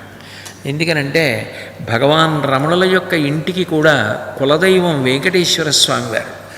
వెంకటేశ్వర స్వామి వారి అనుగ్రహంతో జన్మించిన పిల్లవాడు అన్న ఉద్దేశ్యంతో ఆ పిల్లవాడికి వెంకటేశ్వర శర్మ అని పేరు పెట్టారు. ఆ తర్వాత వెంకట్రామన్ వెంకట్రామన్ అండం మొదలుపెట్టారు వ్యవహారంలో. చిన్నతనంలో లక్ష్మణ అయ్యర్ అని ఒక ఉపాధ్యాయుడు ఉండేవాడు. ఆయన చదువుకునే రోజుల్లో తెలుగు పాఠం చెప్పేవారు. ఆయన ఎందుకో ఈ పిల్లవాడిని చూసి రమణ రమణ అని పిలిచేవారు. రమణ రమణ రమణి రమణి నాయనా నాయనా అని 3 పేర్లతో పిలుస్తూ ఉండేవారు ఆయనకి. ఎందుకో ఈ పిల్లవాడిని చూస్తే చాలా ముచ్చట. ఆయనకి చిట్ట చివరికి వచ్చేటప్పటికి వెంకటేశ్వర శర్మ అని తల్లిదండ్రులు పెట్టినటువంటి పేరు వెంకట్రామన్గా తర్వాత చాలా కాలం ప్రసిద్ధమై చిట్ట చివరికి రమణ అన్న పేరు సార్థక్యనామం అయిపోయింది. మీకు అందులో ఉన్నటువంటి విశేషం కూడా ఏమిటంటే రమణ ఈ 3 అక్షరాలే కొద్దిగా స్థానాలు మారిస్తే మరణ. అసలు మరణస్థితి తనకి కలిగి ఆత్మ ఏమిటో తనంత తాను అనుభవంలోకి వచ్చినటువంటి వారు రమణులు. గురువుల యొక్క ఉపదేశం తీసుకుని సాధన చేసినట్లు మనకి కనపడదు. కానీ అందులోనే మరణ అన్న అక్షరాలు కూడా రమణలో కనపడతాయి. మరణము నుండి తనలో తాను రమించగలిగినటువంటి ఆత్మస్థితికి చేరినటువంటి మహాపురుషులు కాబట్టి రమణనామం ఉండిపోయింది. చిట్ట చివర కావ్యకంఠ గణపతి ముని ఆయనకి భగవాన్ రమణ మహర్షి అని పేరు ఉంచారు. భగవన్ అంటే బ్రహ్మవిద్ బ్రహ్మైవ భవతి. ఎవరు బ్రహ్మమును అనుభవంలోకి తెచ్చుకున్నాడో ఆయన సాక్షాత్తు బ్రహ్మమే, భగవానుడి. అందుకని భగవాన్ రమణులు అంటే తాను ఆనందంగా ఉంటారు, అందరినీ ఆనందింపచేస్తూ ఉంటారు. మహర్షి ఊర్ధ్వరైతస్కులై సంతతము అందరి యొక్క హితం కొరకు ప్రయత్నిస్తూ ఉంటారు కాబట్టి మహర్షి అని భగవాన్ రమణ మహర్షి అన్న పేరు కావ్యకంఠ గణపతి ముని ఉంచారు. కాబట్టి చిట్ట చివరికి ఆయనకి రమణ అన్న పేరు ఉండిపోయింది. ఆ పిల్లవాడు నాగస్వామి నాగసుందరం అన్న 2 కుమారుల మధ్యలో సుందరమయ్యర్ గారికి పుట్టినటువంటి పిల్లవాడు. ఈ పిల్లవాడు పుట్టినప్పుడు అసాధారణమైనటువంటి ప్రజ్ఞ కానీ ఏదో ఏకసంతాగ్రాహి ఏదైనా వినగానే పట్టుకుంటాడు అని కానీ వేదాంగములను అత్యంత కౌశలంతో చదివాడని చెప్పడానికి కానీ ఆయన విశేషమైన భక్తితత్పరుడు అని చెప్పడానికి కానీ ఆయన గొప్ప తీవ్ర ధ్యానంలో ఉండేవాడు అని చెప్పడానికి కానీ ఏ ఆధారాలు లేవు. చదువుకునేటప్పుడు కూడా చాలా గొప్ప చదువుకున్నాడు ఆయన. పాఠశాలలో కుశాగ్ర బుద్ధి అని పేరు తెచ్చుకున్నాడు అనడానికి కావలసిన ఆధారాలు కూడా లేవు. అట్లాగని ఒక పరీక్షకు వెడితే విఫలమైపోయేటంత తక్కువ తెలివితేటలున్న వ్యక్తి కూడా కాడు. మంచి బలమైనటువంటి శరీరం. అందరి పిల్లలు ఎలా ఆడుకుంటారో అట్లాగే చాలా బాగా ఆటలాడేటటువంటి వ్యక్తి. పిడిగుద్దులు కురిపించారా ఎదురుగుండా ఉన్నటువంటి వారు ఎంతవారైనా ఒరిగిపోవలసింది. అంతటి బలాఢ్యుడు. రాత్రి వేళల్లో అయితే తలగడాల్ని నిలువుగా పెట్టి దుప్పటి కప్పి అక్కడ పిల్లవాడు నిద్రపోతున్నాడన్న భ్రాంతి అందరికీ కలిగేటట్టుగా చేసి గోడ దూకి ఇంటి బయటికి వెళ్ళి పిల్లలతో కలిసి మధురైలో వైఘానదీ తీరంలో ఆటలాడుకుని తెల్లవారకట్ట 3 గంటలకు ఇంటికి వచ్చి మళ్ళీ పడుకుంటూ ఉండేవారు. అందరి పిల్లల్లా అల్లరి చేసినటువంటి వారే. కానీ ఆయన యందు చిన్నతనంలో మాత్రం ఒక విచిత్రమైనటువంటి పోకడ ఒకటి కనపడేది. వాసన బలం అంటారు కదా. శరీరం విడిచిపెట్టేసేటప్పుడు అప్పటి వరకు ఏ వాసన పట్టుకుని ఉన్నాడో, వాసన అంటే ముక్కుతో పీల్చే వాసన అని కాదు, అనురక్తి. మనసుకి రుచి వాసన అని 2 ఉంటాయి. రుచి అంటే ఏదైనా ఒక సుఖాన్ని అనుభవించినప్పుడు ఆ సుఖం ఎలా ఉంటుంది అన్నదాన్ని అనుభవంగా పట్టుకుంటుంది. వాసన అంటే జ్ఞాపకం పెట్టుకొని ఈ సుఖం అనుభవించావు కదా, ఆ సుఖం నాకు మళ్ళీ కావాలని అడుగుతుంది. రుచి వాసన ఈ 2 మనసు మార్చుకుంటూ ఉంటుంది. ఒకదానికన్నా ఒకటి బాగుంది, ఒకదానికన్నా ఒకటి బాగుంది, ఒకదానికన్నా ఒకటి బాగుందని చిట్ట చివర మనసు ఏదో ఒక విషయం మీద లగ్నం అయిపోతుంది. అది అన్నిటికన్నా అనురక్తి కారణం అయిపోతుంది. అంతకన్నా గొప్పది లేదు. దాని మీదే మనసు నిలబడిపోయి ఉండిపోతుంది. లలితా సహస్రనామ స్తోత్రంలో ధన్య అని ఒక నామం ఉంది. భాస్కరరాయల వారు ఆ నామానికి వ్యాఖ్యానం చేశారు. వ్యాఖ్యానం చేస్తూ ఆయన ధన్య అన్న నామంలో అమ్మవారు ఈ లోకాన్ని ఎలా తిప్పుతుందో చెప్పారు. ప్రత్యేకించి మనుష్య జన్మలో ఏమవుతుంది అంటే భగవంతుడు మనిషికి పునర్జన్మ ఇచ్చేటప్పుడు ప్రధానంగా మనిషి యొక్క ఆఖరి సంకల్పాన్నే దృష్టిలోకి తీసుకుంటాడు. ఆఖరి సంకల్పం ఎవరు చెయ్యాలి? మనసు చెయ్యాలి. మనసు నుండే సంకల్ప వికల్పాలు వస్తాయి. మనసు దేని మీద కదులుతుంది? ఊపిరిని బట్టి కదులుతుంది. అందుకే చూడండి, బాగా కోపంగా ఉంటే ఊపిరి ఎక్కువ వేగంతో తీసి ఎక్కువ వేగంతో వదులుతారు. కామభోగమునందు ఎక్కువ వేగంతో తీసి ఎక్కువ వేగంతో వదిలిపెడతారు. కామము చేత, క్రోధము చేత, అంటే రాగము చేత, ద్వేషము చేత ఊపిరి వేగాన్ని పుంజుకుంటుంది, మనసు కూడా వేగాన్ని పుంజుకుంటుంది. అంత వేగంగా కదిలిపోతున్నటువంటి మనసుతో మీరు సాధన చేయడం సాధ్యం కాదు. అందుకని ముందు మనసుని నిలబెట్టాలి. నిలబెట్టాలంటే ప్రాణాయామం చేస్తారు. ఆ మనసు ఏం చేస్తుందంటే విషయవాసనల యందు తిరుగుతూ ఎక్కడో అక్కడ ఏదో ఒక రుచిని పట్టుకుంటూ ఉంటుంది. పట్టుకుని ఇది బాగుంది మనసులో పెట్టుకుంటుంది. అదే అనుభవించమన్నారనుకోండి, కొంత అనుభవించిన తర్వాత ఏముంది ఇందులో పెద్ద సుఖం అంటుంది. ఏదో చక్కెర పొంగలి బాగుంది అందనుకోండి, మీరు అదే పనిగా చక్కెర పొంగలి పెట్టారనుకోండి, అబ్బా ఇంక తినలేనంటుంది. మళ్ళీ 4 రోజులు పోయిన తర్వాత రుచి అంటే అనుభవం, వాసన మళ్ళీ జ్ఞాపకం చేస్తుంది. చేసి ఇప్పుడు తింటే బాగుండు మళ్ళీ అంటుంది. ఇది కాలాంతర్గతంలో ఏమవుతుంది అంటే నడుస్తూ ఉండగా కాలంలోనే మనసు కూడా ప్రధానమైన విషయాన్ని ఏదో అనురక్తిని లోపల పెట్టుకుంటుంది. మీరు బాగా భాస్కరరాయల వారి వ్యాఖ్యానంలో పట్టుకోవలసిన విషయం ఏమిటంటే, మనసు పట్టుకోవడము అంటే కేవలము కోరిక చేత మాత్రమే పట్టుకోదు, ద్వేషం చేత కూడా పట్టుకుంటుంది. రెండు ఒక కత్తికున్నటువంటి 2 అంచులు, ఒకటి రాగము, 2 ద్వేషము. అందుకే రాగస్వరూప పాషాఢ్య క్రోధాకారాంకుశోజ్వల, 2 చేతులతో 2 ఆయుధాలు పట్టుకుంటుంది అమ్మవారు. రాగం అంటే అనురక్తి, దేని మీదో కోరిక, అది ఉండిపోయిందనుకోండి, అదే కోరిక అదే కోరిక అదే కోరిక ఉండిపోయిందనుకోండి, ఆఖరి స్మరణలో ఏం చేస్తుందంటే ఆఖరి ఊపిరి పీల్చినప్పుడు, ఆఖరి ఊపిరి వదిలేసినప్పుడు దాన్నే స్మరిస్తుంది. ఉదాహరణకి అది ఏదో ఐశ్వర్యం గురించో, పొలాల గురించో, తోటల గురించో, నగల గురించో, బంధువుల గురించో, కొడుకుల గురించో, కూతుళ్ళ గురించో అటువంటి వాటి మీద ఉండిపోయిందనుకోండి. ఉండిపోతే భగవంతుడు అంటాడు, కాలంలో నీకు అపూర్వమైన మనుష్య జన్మని ఇచ్చాను, స్వరపేటికని పెట్టాను, దానితో భగవన్నామని చెప్పి తరించవచ్చు, బుద్ధినిచ్చాను, గురువునిచ్చాను, శాస్త్రాన్ని పట్టుకోవచ్చు. నువ్వు అన్నీ వదిలిపెట్టి కాలంలో వెళ్ళిపోయే వాటిని పట్టుకుని వాటిని స్మరిస్తూ వెళ్ళిపోయావు. కాబట్టి నీకు ఈ వ్యామోహం పోవాలి అంటే ఎవరిని స్మరిస్తూ వెళ్ళిపోయావో వారి దగ్గరికే నిన్ను విషక్రిమిగా పంపుతాను, లేదా తిరియక్కుగా పంపుతాను. ఇదే తులసీదాస్ గారి జీవితంలో నిజము అని నిరూపించి చూపించారు కూడా. తులసీదాస్ గారు ప్రతిరోజు కాశీపట్టణం చివర కూర్చుని రామాయణం చెప్తుండేవారు. అనేక మంది వచ్చి కూర్చుంటూ ఉండేవారు. ఒక జమీందారు అటుగా వెళ్ళిపోతూ, ఇతనికి బుద్ధి లేదు, ప్రతిరోజు సాయంకాలం అయ్యేటప్పటికి రామాయణం అని ప్రసంగం మొదలెడతాడు. వీళ్ళకి అంతకన్నా బుద్ధి లేదు, పనులు మానేసి వచ్చి కూర్చుని వింటూ ఉంటారు అంటూ ఉండేవాడు. ఈయన తులసీదాస్ గారు ప్రయత్నపూర్వకంగా మరునాడు జమీందారు గారి ఇంటికి వెళ్ళి, అయ్యా మీ శరీరం, మీ భోగాలు, మీ ఐశ్వర్యం శాశ్వతం కాదు, రాముడు రామనామం శాశ్వతం, మీకొక్కరికి రామాయణం కొంచెం సేపు చెప్తాను వినండి అనేవారు. ఆయనకి కోపం వచ్చి, మా ఇంటికి కూడా వచ్చి నాకు కూడా చెప్దాం అనుకుంటున్నావా, నేను విన్న రేపు రా అనేవాడు. అయినా రోజు వెళ్ళేవారు తులసీదాస్ గారు. రోజు వస్తున్నాడని వచ్చే వారం రా అన్నారు, వచ్చే నెల రా అన్నారు. గుర్తుంటుందిలే ఏమిటి అని వచ్చే ఏడాది రా అన్నాడు ఆ జమీందారు. ఆ మరు ఏడాది వెళ్ళారు తులసీదాస్ గారు గుర్తుపెట్టుకుని రామాయణం చెప్దామని. వెళ్ళేటప్పటికీ నేను వినను అని హఠం చేసిన ఆ జమీందారు ఆ ఐశ్వర్యం మీద భ్రాంతితో శరీరం వదిలేసి ఆ ఇంట పొలం దున్నడానికి ఎద్దై పుట్టి ఎదురుగుండా ఉన్నాడు.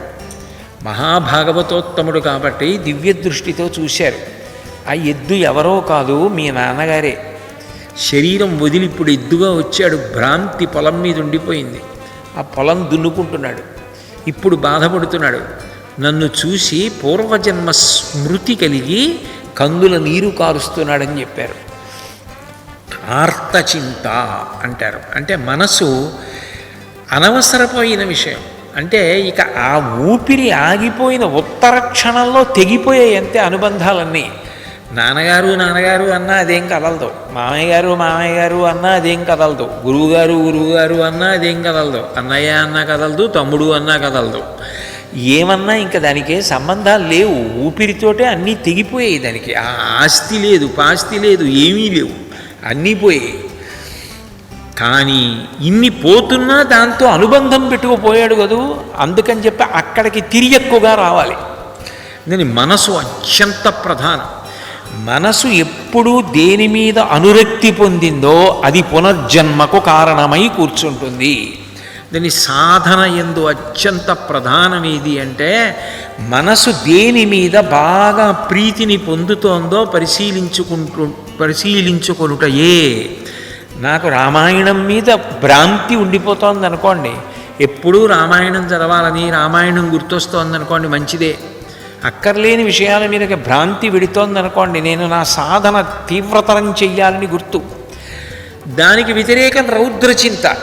ఎవరి మీదో కోపం పెట్టుకుని వాడు నన్ను పాడి చేశాడు, లేకపోతే నాకు ఇంకా ఇంతొచ్చి ఉండేది అని భ్రాంతి పెట్టుకున్నాడు అనుకోండి, ఆఖరణ వాణ్ణే స్మరిస్తుంది కోపంతో. రెండిటికీ తేడా ఏముంది? అందుకని మళ్ళీ తిరిగి ఎక్కువగా అక్కడికే వస్తాడు, శత్రువు ఇంటికి వస్తాడు. మూడవది ధన్యచింత. అబ్బా, ఎన్ని విషయాలున్నాయి లోకంలో, ఎన్ని గ్రంథాలున్నాయి, నేను ఏం చదివాను, నాకు ఎన్ని శ్లోకాలు వచ్చు, ఎన్ని పద్యాలు వచ్చు, ఎంతమంది మహాపురుషులు తిరిగాడిన ప్రదేశాలు తొక్కాను, ఎన్ని చోట్లకి వెళ్ళాను, ఎన్ని చోట్ల స్నానం చేశాను, ఏం సాధన చేశాను, ఎంత ధ్యానం చేశాను, నేనేం పొందాను, నాకు సరిపోలేదు ఆయుర్దాయం, నేను ఇంకా చాలా చేయవలసింది ఉంది అని దాని గురించిన తాపత్రయంతో వదిలిపెట్టాడు అనుకోండి, ధన్యచింత అంటారు. ధన్యచింత ఎందు ఏమవుతుందంటే మళ్ళీ సాధన చేయడానికి వీలైనటువంటి తీవ్ర బలంతో మళ్ళీ వస్తాడు, దానికి అనుకూలమైన స్థితిలో వస్తాడు. అటువంటి సత్పురుషుడి కడుపున కొడుగ్గా వస్తాడు. ప్రారంభం నుంచి సాధన కొనసాగించడానికి అవకాశం ఉండేటట్టుగా వస్తాడు. చిట్ట చివరి చింత అన్నిటికన్నా గొప్ప చింత. అది ఆర్తచింత, రౌద్రచింత, ధన్యచింత. ఈ మూడు చింతలు కానటువంటి చింత. అందులో ఏమవుతుంది అంటే కేవలముగా శరీరం పడిపోతుంటే ఇది పరమసత్యం. ఎన్ని కోట్ల మంది వెళ్ళిపోలేదు, ఇప్పుడు ఈ శరీరం కూడా పడిపోతోంది తప్ప ఆత్మ మాత్రం ఎప్పుడూ ఉంటుంది అని తనకి తాను సాక్షిగా శరీరం పడిపోవడాన్ని గమనిస్తాడు. అలా గమనించి వదిలిపెట్టేసిన వాడు ఎవరున్నాడో వాడు ఇక రాడు. ఎందుకనంటే తను ఆత్మగా ఉండిపోయాడు కాబట్టి అదే ఆఖరి మృత్యువు. ఇక మళ్ళీ జన్మ ఎత్తడు, ఇక మళ్ళీ మరణము పొందవలసిన అవసరం లేదు. అందుకని మనసు ప్రధానం. మనసు దేన్ని పట్టుకుంటోంది అన్నదాన్ని బట్టి వాసనాబలంగా వస్తుంది. ఈ వాసనాబలం కనిపెట్టడానికి ఒక్కొక్కసారి ఇళ్లల్లో ఒక్కొక్క ప్రయోగం చేస్తూ ఉంటారు. ప్రయోగం అంటే ప్రత్యేకించి అన్నప్రాశన చేసేటటువంటి సమయంలో ఇక శరీరంలో బలం పొందుతాడు కాబట్టి వీడికి గత జన్మలో మనసులో దేని మీద అనురక్తుందో చూద్దాం, ఏ వాసనా బలం పట్టుకుని వచ్చాడు వీడు అని కాస్త బంగారం, వెండి, ఓ రామాయణం, ఓ కలం, ఓ పుస్తకం, ఓ కొత్త బట్ట, పసుపు, కుంకం అన్నీ పెడతారు. వీడు వెళ్ళి దేన్ని ముట్టుకుంటాడో చూద్దాం, ఏది వీడిని ఆకర్షిస్తుందో, ఏది వీడి మనసుని ఆకర్షిస్తుందో చూద్దాం. వాడు ఏ రామాయణమో, ఏ పుస్తకమో, ఏ కలమో పట్టుకున్నాడు అనుకోండి, బెంగలేదు. వాడి ఇల్లు అక్కడ పెట్టకపోయినా ఓ కత్తో ఏదో పట్టుకున్నాడు అనుకోండి, తల్లిదండ్రులు జాగ్రత్త పడాలని గుర్తు. కాబట్టి సంస్కారం, వాసనాబలాన్ని పరిశీలిస్తారు. భగవాన్ రమణుల విషయాన్ని మీరు పరిశీలిస్తే సనాతన ధర్మంలో చెప్పబడినటువంటి జీవుని యొక్క పునరుత్పత్తి, జీవుడు శరీరం మారడం, వాసనాబలాన్ని వెంట ఎలా తెచ్చుకుంటాడు అన్నదానికి సర్వసాధారణంగా కనపడని ఒక పతాక స్థాయి విషయం ద్యోతకమవుతుంది. ఆయనలో ఒక విశేషం ఉన్నా ఎవరికీ తెలిసేది కాదు. అది మొట్టమొదట ఎప్పుడు బయటపడింది అంటే వాళ్ళ తండ్రి గారు గతించారు. పినతండ్రి గారు సుబ్బయ్యర్ గారని వాళ్ళ ఇంట్లో ఉండి చదువుకుంటుండేవారు. దిండిగల్లో ఆయన సబ్ రిజిస్ట్రార్ ఆఫీసులో పెద్ద గుమాస్తాగా పనిచేసేవారు. ఆయన ఇంట్లో ఉండి చదువుకుంటున్నారు. ఒకరోజు ఆ సుబ్బయ్యర్ గారు అబ్బాయి శ్రీనివాస్ అని అతని పుట్టినరోజు వచ్చింది. ఆ ఇంట్లో వాళ్ళందరూ సాయంకాలం గుడికెడుతూ వెంకట్రామన్ అనేవారు అప్పటికి రమణ మహర్షిని. ఈ పిల్లవాడు చదువుకుంటున్నాడు కదా అని, ఒరే నువ్వు చదువుకుంటుండు, మేమందరం గుడికి వెళ్ళొస్తాం అన్నారు. అందరూ గుడికి వెళ్ళారు. ఈ అబ్బాయి చదువుకుంటున్నాడు. చదువుకుంటున్న వాడికి నిద్ర వచ్చినట్టుగా అనిపించింది. నిద్ర వస్తోందని వెళ్ళి తాళం వేసేసి లోపల దీపాన్ని తగ్గించేసి వెళ్ళి పడుకుని నిద్రపోయాడు. ఆ గుడికి వెళ్ళిన వాళ్ళు ఎంతసేపు ఉంటారు? 2 గంటలో 3 గంటలో ఉండి గుడి నుంచి తిరిగి వచ్చారు. తిరిగి వచ్చి తలుపులు పగిలిపోయేటట్టు కొట్టారు. ఆ చుట్టుపక్కల ఉన్నవాళ్ళు, ఊళ్ళో ఉన్న వాళ్ళందరూ కూడా వచ్చేసారు. అందరూ ఏమనుకున్నారంటే లోపల పడుకున్న పిల్లవాడికి ఏదో ప్రమాదం జరిగింది. అంత ప్రమాదం జరిగింది కాబట్టే ఇంత తలుపులు కొడుతున్నా కూడా అతనికి తెలియలేదనుకున్నారు. సరే, గోడ దూకి లోపలికి వెళ్ళాలనుకున్నారు. ఏవో రకరకాల ఆలోచనలు చెప్పి తాళం పగలగొట్టేద్దామని నిర్ణయానికి వచ్చారు. అప్పుడు చుట్టుపక్కల ఇళ్ల వాళ్ళ దగ్గర ఉన్న తాళం చెవులు తెచ్చి ఏదో బయట నుంచి తాళం తీస్తే లోపల తాళం మూడిపోయే పరిస్థితి ఉన్న తాళం అది. ఆ తాళం తిప్పితే ఒక తాళానికి తాళం మూడింది. తలుపులు తీసుకొని లోపలికి వెళ్ళారు.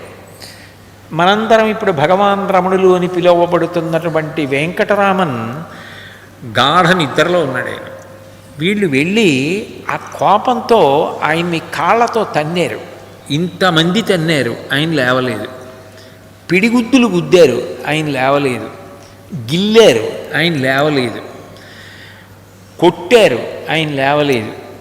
చాలాసేపటి తర్వాత ఆయన లేచాడు. ఆయన ఒంటికి ఏమాత్రం నొప్పి కలగలేదు. ఆయన అకస్మాత్తుగా లేచి, మీరందరూ ఎందుకు ఇక్కడున్నారు, ఇంతమంది ఎందుకున్నారు, ఏమైందని అడిగాడు. అప్పటి నుంచి అక్కడ ఉన్న వాళ్ళకి అర్థమైన విషయం ఏంటంటే వీడు నిద్రపోతూ ఉండగా ఏమైనా చేస్తే ఇతనికి తెలియదు. అందుకని ఆటలలో ఆయన చేతిలో ఓడిపోయిన వాళ్ళు, ఆయన మీద కోపం పెట్టుకున్న పిల్లలు ఏం చేసేవారంటే ఆయన బాగా నిద్రపోయిన తర్వాత ఆయన్ని మెల్లిగా భుజాల కింద చెయ్యేసి నడిపించుకుంటూ తీసుకెళ్ళి ఎక్కడో పడుకోబెట్టి ఆయన్ని చితక్కొట్టేసి మళ్ళీ నడిపించుకుంటూ తీసుకొచ్చి పడుకోబెట్టి వెళ్ళిపోయేవారు. ఆయన్ని తీసుకెళ్ళినట్టు తెలియదు, ఆయన్ని కొట్టినట్టు తెలియదు, ఆయన్ని తెచ్చి మళ్ళీ పడుకోబెట్టినట్టు ఆయనకి తెలియదు. ఇందులో మీరు ఒక విషయాన్ని గమనించవలసి ఉంటుంది. మనిషికి జాగ్రత్త, స్వప్న, సుషుప్తి అని 3 అవస్థలు. ఇంద్రియములతో కలిసి పనిచేస్తున్నాడు అనుకోండి జాగ్రత్త. ఇప్పుడు మీరు జాగ్రత్తలో ఉన్నారు, నేను జాగ్రత్తలో ఉన్నాను. స్వప్నావస్థ అంటే నిద్రపోతున్నప్పుడు మనసు ఇంకా ఆత్మలోకి లయం అయిపోకుండా తెలివిగా ఉంటుంది. ఉండి తాను జాగృతిలో ఉండగా ఏవి చూసిందో, ఏవి కోరిందో వాటిని సృష్టించుకొని కనపడుతుంటుంది. అది స్వప్నావస్థ, కలకంటుంది. సుషుప్తి యందు ఆ మనసు కూడా ఆత్మలోకి లయమైపోతుంది. అప్పుడు ఇంకేమీ ఉండదు, గాఢ నిద్ర, అజ్ఞానం. అప్పుడు ఏముంది అంటే ఏమీ తెలియదు. రాత్రి 10ంటికి పడుకున్నాను, 5 అయిందా అంటాడు. రాత్రి 10 గంటలకి తెల్లవారుజామున 5 గంటలకి మధ్య ఏమైందో ఆయనకి ఏమీ తెలియదు. నిజంగా ఒకవేళ ఆయన పక్కన నాగుపాము వచ్చి పడుకుని వెళ్ళిపోయినా ఆయనకి తెలియదు. ఆయనకి ఇష్టమైన వాళ్ళు వచ్చినా ఆయనకి తెలియదు. దొంగొచ్చి పట్టుకుపోయినా ఆయనకి తెలియదు. ఏమి జరిగినా ఇంకా ఆయనకి తెలియదు. కానీ ఆ సుషుప్తి మాత్రం పరమానంద స్థితి. ఎంత హాయిగా ఉందో, గాఢ నిద్ర పట్టిందంటాడు. అజ్ఞానంతో ఒక్క ఆత్మగా ఉండిపోయాడు అక్కడ. ఇంకా మనసు లేదు, ఇంద్రియములు లేవు, శరీరం లేదు, ఏమీ లేదు. ఒక్క ఆత్మగా తాను నిలబడిపోయాడు. కానీ అది తెలిసి జరిగినది కాదు, అజ్ఞానంతో జరుగుతోంది సుషుప్తి. ఈ పిల్లవాడికి గత జన్మలలో చేసినటువంటి గొప్ప సాధనా బలం ఉంది. ఆ సాధన యందు ఆయనకి సమాధి యందు ప్రవేశించడం అలవాటు ఉంది. సమాధి అంటే శరీరం పడిపోయిన తర్వాత భూమిలో పెట్టడం అటువంటిది కాదు. సమాధి అంటే ఇంద్రియములు మనసులోకి వెళ్ళిపోతే, మనసు ఆత్మలోకి వెళ్ళిపోతే ఇక ఏ విషయంతో సంబంధం లేకుండా తనంత తానుగా అట్లాగే నిలబడిపోతాడు. యోగతారావళి అని శంకరాచార్యులు వారు ఒక గ్రంథం చేశారు.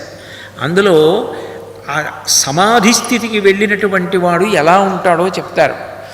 అందులో శేషాద్రి శృంగే సదా వసంతం శ్రీశైల శృంగే వివిధ ప్రసంగే శేషాద్రి శృంగే సదా వసంతం తమర్జునం మల్లికపూర్వమీనం అంటారు. శ్రీశైల శృంగకుహరోపకదోపలప్స్యే గాత్రం యదా మమలతా పరివేష్టయంతి కర్ణే యదా విరచయంతి ఖగాశ్చ నీడాస్ అంటారు. అంత తీవ్రమైన సమాధి స్థితిలోకి వెళ్ళిపోయినటువంటి వ్యక్తి యొక్క ఇంద్రియ శక్తులన్నీ మనసులోకి వెళ్ళిపోయి మనసు ఆత్మలోకి వెళ్ళిపోతుంది. శరీరం అలా ఉంటుంది. కానీ మొట్టమొదట ఆ వ్యక్తి ఇక కదలడు అని ఎవరు నమ్ముతారంటే తీగలు నమ్ముతాయి. తీగ అక్కడ ఒక కర్రపుల్లు ఉండి ఇక్కడ నేను కదలకుండా కూర్చున్నాం అనుకోండి, ఆ పక్కన చిక్కుడు తీగ ఉంటే అది నన్ను అల్లుకోదు. ఎందుకంటే దానికి తెలుసు వీడు ప్రాణంతో ఉన్నాడు, లేచి వెళ్ళిపోతాడని. నేను అక్కడ ఉన్నా నన్ను పక్కకు తప్పుకుని చిన్న బెడ్డని చుట్టుకుంటుంది తప్ప నన్ను చుట్టుకోదు. అది వీడికి చుట్టుకుంటే ప్రమాదం, వీడు లేచిపోతాడని. మొట్టమొదట సమాధి స్థితిలోకి వెళ్ళిపోయిన వ్యక్తిని ఎవరు నమ్ముతారంటే తీగ నమ్ముతుంది. గాత్రం యదామలతాహ పరివేష్టయంతి, తీగలు చుట్టుకుంటాయి. తీగలు చుట్టుకోగానే పక్షులు నమ్ముతాయి వీడు సమాధి స్థితిలో ఉన్నాడని. పుల్లలు తెచ్చి పక్షులు చెవుల్లో పెడతాయి. కర్ణే యదాహ విరచయంతి ఖగాశ్చ నీడాస్, అవి గూళ్ళు కట్టి అందులో గుడ్లు పెట్టి పొదిగి పిల్లల్ని చేసి అరుస్తూ ఉంటాయి. అయినా సరే ఈయనకేం వినపడదు, తీగలు అల్లుకుపోతాయి, ఆయనకేం తెలియదు. పుట్టలు పెట్టేశాయని వర్ణిస్తారే పురాణాల్లో, అటువంటి సమాధి స్థితి. ఆ సమాధి స్థితి ప్రయత్నపూర్వకంగా సాధన చేత సంపాదించాడు. అజ్ఞానం చేత ఏదో గాఢ సుషుప్తిలో నిద్రావస్థ ఎందు పొందినది కాదు. తనంత తానుగా ఇంద్రియాల్ని మనసులోకి పెట్టి మనసుని తీసుకెళ్ళి ఆత్మలో కలిపేయడం ఆయనకు వచ్చింది. కలిపేసి పరమానంద స్థితిలో చాలా కాలం అలా ఉండిపోగలడు. రామకృష్ణ పరమహంస జీవితం చదివితే ఆ రోజులలో, ఇప్పటి విషయం కాదు కదా, ఇప్పుడు దక్షిణేశ్వరం ఉన్నట్లు లేదప్పుడు. అప్పుడు దక్షిణేశ్వరంలో ఆ మారేడు తోటను ఉండేది, దాని వెనకాతల శ్మశానం ఉండేది. అసలు ఆ మారేడు తోట దగ్గరికి వెళ్ళడానికి ఎవరికి ధైర్యం ఉండేది కాదు. అందరూ నిద్రపోతుంటే రామకృష్ణ పరమహంస లేచి వెళ్ళేవారు. మేనల్లుడికి అనుమానం వచ్చింది రోజు ఎక్కడికి వెళ్తున్నాడని. ఒకరోజు అనుసరించి వెళ్ళాడు. వెళ్ళేటప్పటికి ఈయన మారేడు తోట దాటి వెనక్కి వెడుతున్నారు శ్మశానంలోకి. ఆయనకి భయం వేసింది, వెళ్ళలేదు. వెళ్లకుండా అక్కడ నిలబడి చూస్తున్నారు. ఈయన తిన్నగా ఓ చెట్టు దగ్గరికి వెళ్ళి ఒంటి మీద ఉన్న బట్టలన్నీ విప్పేసి పక్కన పారేసి యజ్ఞోపవీతం కూడా తీసేసి చెట్టు కొమ్మకి తగల్చేసి గాఢ సమాధి స్థితిలోకి వెళ్ళిపోయారు. వెళ్ళిపోయిన వారు మరునాడు తెల్లవారుజామున బహిర్ముఖులై లేచి మళ్ళీ యజ్ఞోపవీతం వేసుకొని బట్ట కట్టుకొని వస్తున్నారు. ఈయన భయపడిపోయి, నీకు బుద్ధి ఉందా, ఏమిటా పనులు, రాత్రి శ్మశానంలో ఎందుకు కూర్చున్నామని అడిగారు. నేను మనిషిని, నాకొక అభిమానం ఉంది, ఇదేమీ లేకుండా ఉండడానికి వస్త్రం తీసేస్తాను, నేను ఫలానా అని కూడా జ్ఞాపకం ఉండకూడదు, అందుకని యజ్ఞోపవీతం కూడా తీసేస్తాను, అక్కడికి ఎవ్వరూ రాకూడదు, నా సమాధికి భంగం కలగకూడదు, ఎవరూ రాత్రి రారు కాబట్టి శ్మశానంలో కూర్చుంటాను, సమాధి స్థితిలోకి వెళ్ళి నేను పరమానందాన్ని పొందుతానని చెప్పారు రామకృష్ణ పరమహంస. ఆ స్థితి అందరికీ అందేది కాదు. అందుకే రామకృష్ణ పరమహంసని పిచ్చివాడన్నారు. లోకం ఆయనకి పిచ్చి పట్టిందంటే శారదామాత చూడడానికి వెళ్ళారు కూడా. ఆ పిచ్చి నాకెప్పుడు పడుతుందో అని ఏడ్చారు మహానుభావులు. ఆ ఆత్మస్థితిలోకి వెళ్ళడం, అటువంటి సమాధిలోకి ప్రవేశించడం, అది కోటాను కోట్ల జన్మల యొక్క పుణ్యబలం, సాధనా బలం ఉంటే తప్ప వచ్చేది కాదు. అది ఆయనకి ఆ సమాధి స్థితిలోకి వెళ్ళి ఉండిపోగలిగినటువంటి ఆ గొప్ప స్థితి జన్మజన్మాంతరముల నుండి వాసనాబలంగా వచ్చేసింది. ఆ వచ్చేయడంలో అందరూ ఏమనుకునేవారంటే అదొక గాఢ నిద్ర, అదొక మొద్దు నిద్ర అనుకునేవారు. కాదు, ఈయన రాబోయే కాలంలో చాలా గొప్పగా సమాధిలోకి వెళ్ళిపోతారు అని ఎవరు ఊహించలేదు. అందుకే ఆయన అరుణాచలం వెళ్ళినప్పుడు పాతాళలింగం దగ్గరికి అసలు వెళ్ళడానికి కూడా ఎవ్వరూ ధైర్యం చేసేవారు కాదు. దాని నిండా పాములు, తేళ్ళు, జెర్రిలు, కటిక చీకటి ఉండేవి. బయట కూర్చుంటే పిల్లలు రాళ్ళు విసురుతున్నారు, ఎవరో పట్టుకొచ్చి అన్నం పెడుతున్నారని ఆయన అక్కడికి వెళ్ళిపోయి ఆ పాతాళలింగం వెనక కటిక చీకట్లో కూర్చుని పద్మాసనం వేసుకొని ఆనందానుభూతిలో ఉండిపోతే తొడల కింద తేళ్ళు, జెర్రిలు చేరి కరిచేసి నెత్తురు కారి అట్టలు కట్టేస్తే పొడుచుకుని తొడల్లో ఉన్న మాంసం తింటూ ఉంటే ఆయనకి తెలియకుండా సమాధి స్థితిలో అట్లాగే ఉండేవారు. శేషాద్రి స్వామి మొట్టమొదట చూసి లోపల బ్రాహ్మణ స్వామి ఒక పిల్లాడున్నాడు రక్షించమని చెప్తే తీసుకొచ్చారు బయటికి. అంటే భవిష్యత్ కాలంలో అంత గొప్ప సమాధి స్థితిని అనుభవించడానికి కారణమైనటువంటి పూర్వజన్మ వాసనా బలం ఆయనకి అట్లా వచ్చేసింది తనంత తానుగా. అది ఒక జన్మ సాధన కాదు. అంటే మనకి శాస్త్రాల్లో చెప్పబడిన విషయం, నువ్వు ఒక జన్మలో సాధన మొదలు పెడితే అది ఎక్కడికి పోదు, అది వెంట వచ్చి కాపాడుతుంది, అది జన్మ జన్మలలో పెరుగుతుంది. అసలు సాధన అన్నది మొదలు పెట్టాలి. అసలు ఏదీ మొదలు పెట్టకపోతే విషయవాసనల వైపుకు వెళ్ళిపోతుంది మనస్సు. ఆ సాధన ఎంత గొప్పగా వెంట వస్తుందో చూపించారు. అందుకే పిల్లవాడు అప్పటికీ ఆటలాడుకునే పిల్లవాడిగా ఉండేవాడు. ఆయన జీవిత క్రమ పరిణామంలో అనేక విషయాలు క్రమక్రమంగా ఆయన్ని అటువంటి స్థితి వైపుకి తీసుకెళ్ళిపోయి, అప్పటికి ఆయన అంత గొప్ప వాసనాబలంతో ఉన్నవారని ఎవ్వరూ అనుకోలేదు. కేవలం మొద్దు నిద్ర ఉన్న పిల్లవాడు అనుకునేవారు. ఆయన ఒక రోజున అందరి పిల్లల్లాగే పాఠశాలకు వెడుతున్నారు. ఈ లక్ష్మణయ్యర్ గారి బంధువు ఒక ఆయన రైల్లోంచి దిగి వస్తున్నాడు. ఆ రైల్వే స్టేషన్కి వెళ్ళే దారిలో ఉండేది పాఠశాల. వస్తుంటే ఈయన ఇటువైపు నుంచి వెడుతూ ఎక్కడి నుంచి వస్తున్నారు అని అడిగారు. పెద్దవారు కదా, పరిచయం ఉన్నవారు, గౌరవంగా అడగాలి కదా అని. అరుణాచలం నుంచి వస్తున్నాను అన్నారు ఆయన. అంతకుముందు అరుణాచలము అన్న క్షేత్రం పేరు రమణ మహర్షి ఎన్నో మార్లు విన్నారు. అరుణాచలం గురించి ఆయనకి తెలుసు. కానీ పక్వానికి రావాలంటారు చూసారా, బియ్యం అన్నీ తీసుకెళ్ళి నీళ్లల్లో పోసి మరిగిస్తూ గిన్నెని అగ్నిహోత్రం మీద పెడతారు. ప్రతి బియ్యపు గింజ ఉడకడం పూర్తయిపోయిందని తెలియాలంటే అన్నం ఉడికిపోయిందని గుర్తు. అట్లా భక్తి మంచి పక్వస్థితికి రావాలి. అన్ని మాటలు అరుణాచలం గురించి విన్నా ఆయన కేవలం సాధారణంగా తీసుకునేవారు, దాన్ని ఏమంత పట్టించుకోలేదు. ఆ రోజున ఆ వ్యక్తి వస్తూ అరుణాచలం నుంచి వస్తున్నాను అన్నాడు. అంతే, ఆయన స్థాణువై నిలబడిపోయారు. ఆయనలో ఒక గొప్ప ఉద్వేగం కలిగింది. ఈ సమస్త చరాచర ప్రపంచాన్ని కూడా ఎవరు సృష్టించాడో, ఎవడు నిలబెట్టాడో, ఎవడు తనలోకి తీసేసుకుంటున్నాడో, ఎవడు ఇన్ని భూతములకు తండ్రియో, ఎవడు కరుణాసముద్రుడు, ఎవడి పాదములు నిజానికి నేను చేరిపోవాలో, లేనినాడు జన్మ వ్యర్థమైపోతుందో అటువంటి మహానుభావుడైన నా తండ్రి పరమశివుడు నివసించేటటువంటి క్షేత్రం అది అని ఆనందంతో గగుర్పాటుతో అలా నిలబడిపోయారు. ఆయన విచిత్రంగా చూస్తున్నాడు. అరుణాచలం ఎక్కడా అని అడిగారు. అప్రయత్నంగా నోటి వెంట వచ్చిన మాట ఆ పరవశంలో.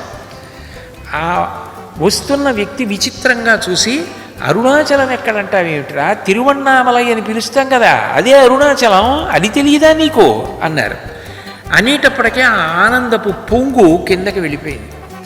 పాఠశాలకు వెళ్ళారు. కానీ ఆనాటి నుంచి ఆయనకి తెలియకుండానే ఏదో అరుణాచలం అరుణాచలం అరుణాచలం గొప్ప క్షేత్రం, అక్కడ శివుడు ఉన్నాడు, అక్కడ నా తండ్రి ఉన్నాడు, నేను అక్కడికి వెళ్ళిపోవాలి అంటే ఏదో చేసిన సాధన, ఏదో చేసినటువంటి పుణ్యం, ఏదో భగవంతుని యందు ఐక్యం అవ్వడానికి చేసిన తీవ్ర ప్రయత్నం ఎక్కడో ఆగింది. ఆగి ఇప్పుడు అది కొనసాగడం మొదలవుతోంది. అది ఎప్పుడెప్పుడు మెలకువలోకి రావాలో, ఎప్పుడెప్పుడు అంటుకోవాలో అప్పుడు అటువైపుకి ఈశ్వరుడు లాగుతాడు. మొదటి ప్రయత్నం మనది కాదు, ఈశ్వరుడే లాగుతాడు. అందుకే శంకరాచార్యులు వారి శివానంద లహరి చేస్తూ, అంకోలం నిజబీజ సంతతి రయస్కాంతోఫలం సూచిక సాధ్వీ నైజ విభుం లతాక్షితిరుహం సింధు సరిద్వల్లభం ప్రాప్నోతీహ యథా తథా పశుపతే పాదారవిందద్వయం చేతో వృత్తి రూపేచ్య తిష్టతి సదా సా భక్తిరిత్యుచ్యతే అంటారు. శ్రీశైల క్షేత్రంలో మల్లెల తీర్థమని ఒక తీర్థం. అక్కడికి వెడుతున్నప్పుడు గట్టిగా మాట్లాడినా, అరిచినా, భజనలు చేసినా, అట్లాంటి పనులు ఏమైనా మనం కానీ చేసామనుకోండి, ఎక్కడి నుంచి వస్తాయో తెలియదు. వెంటనే మనని బాధ పెట్టడానికి ఆ పక్షులు, కుక్కలు మొదలైనటువంటివన్నీ కూడా వచ్చేస్తాయి. మనం నిశ్శబ్దంగా మౌనంగా కిందకి దిగుతున్నాం అనుకోండి, వచ్చి చూసి వెళ్ళిపోతాయి. ఆ మల్లె తీర్థానికి వెళుతున్నప్పుడు కనపడతాయి అంకోల వృక్షాలు. ఆ ఆ అంకోల వృక్షానికి ఒక లక్షణం ఉంటుంది. దాని నుంచి కాయ ఊడి కింద పడిపోతుంది, పండు పడిపోయి కొన్నాళ్ళకు పగులుతుంది. పగలగానే అందులో ఉన్న గింజని చెట్టు మళ్ళీ లాక్కుంటుంది. లాక్కుని గింజ వెళ్ళి చెట్టును అంటుకుంటుంది. అంకోలం నిజబీజ సంతతి, అంకోల వృక్షం మళ్ళీ లాక్కున్నట్టు అన్నవర క్షేత్రంలో వీర వెంకట సత్యనారాయణ స్వామి వారు ఆ అంకోల వృక్షం కిందే మొట్టమొదట దర్శనమిచ్చారు. అటువంటి అంకోల వృక్షం ఎలా తన చెట్టు కాయలలో ఉన్న గింజల్ని తాను లాగేస్తుందో, భగవంతుడు కూడా చేసిన సాధనా బలాన్ని దృష్టిలో పెట్టుకుని తన వైపుకి అట్లా లాగుతాడు. అలా ఎవరిని లాగాడో వారే భగవంతుడి వైపుకి అడుగులు వేయగలుగుతారు. ఎన్ని లక్షల మంది ఉండొచ్చు, కోట్ల మంది ఉండొచ్చు, కొంతమంది ఎందుకు అడుగులు వేయగలుగుతారంటే వాళ్ళకి భగవద్ అనుగ్రహం ఉంటేనే అట్లా అడుగు వేయగలుగుతారు. ఆయన ఏ జన్మలలో చేసినటువంటి గొప్ప సాధనం అరుణాచలము అన్న పేరు ఆయన అలా లాగేసింది. అక్కడికి కొంత వేగం పుంజుకుంది. దీనికి ఒక దశ దిశ ప్రారంభం కావాలి. రాత్రివేళ ఇంట్లో పడుకున్నటువంటి మంచం మీద తలగడాలన్నీ నిలువుగా పెట్టి దుప్పటి కప్పి ఇంట్లో వాళ్ళకి తెలియకుండా గోడ దూకి పారిపోయి వైఘై నదీ తీరంలో పిల్లలతో కలిసి ఆడుకుని తెల్లవారకట్ట మళ్ళీ వచ్చి పడుకున్న పిల్లవాడు అందరిలాగే పాఠశాలకు వెళ్ళి పాఠశాలలో పాఠాలు చదువుకున్న తర్వాత పిల్లలతో కలిసి మైదానాల్లోనూ పర్వత పాదాలలోనూ విశేషమైనటువంటి ఆటలు ఆడేటటువంటి వాడు, మల్ల యుద్ధం చేసేవాడు, పిడిగుద్దులు గుద్దేవాడు. అటువంటి పిల్లవాడు ఒకానొక రోజున తన పినతండ్రి గారు ఆ సుబ్బయ్యర్ గారు చదువుకుందామని తీసుకొచ్చి అక్కడ పెట్టుకున్న పెరియ పురాణం అన్న పుస్తకాన్ని చూశారు. ఆయనే చెప్పుకున్నారు, నాకు నిజానికి చిన్నతనంలో పెరియ పురాణం అన్న పుస్తకం తప్ప నాకు ఇంకేమీ తెలియదు అని చెప్పుకున్నారు. ఆ పెరియ పురాణం అన్న పుస్తకం తీసిది ఏమిటి అని చదువుతున్నారు. అదంతా కూడా శివభక్తుల యొక్క చరిత్ర, 63 మంది నాయనార్ల గురించి ఉంటుంది అందులో. మామూలుగా పుస్తకం చదవడం వేరు. భగవాన్ రమణులు ఆ వయస్సులో నాయనార్ల చరిత్ర చదువుతుంటే ఏ నాయనార్ కథ చదువుతున్నారో ఆ నాయనారుగా తాను మారిపోయేవారు.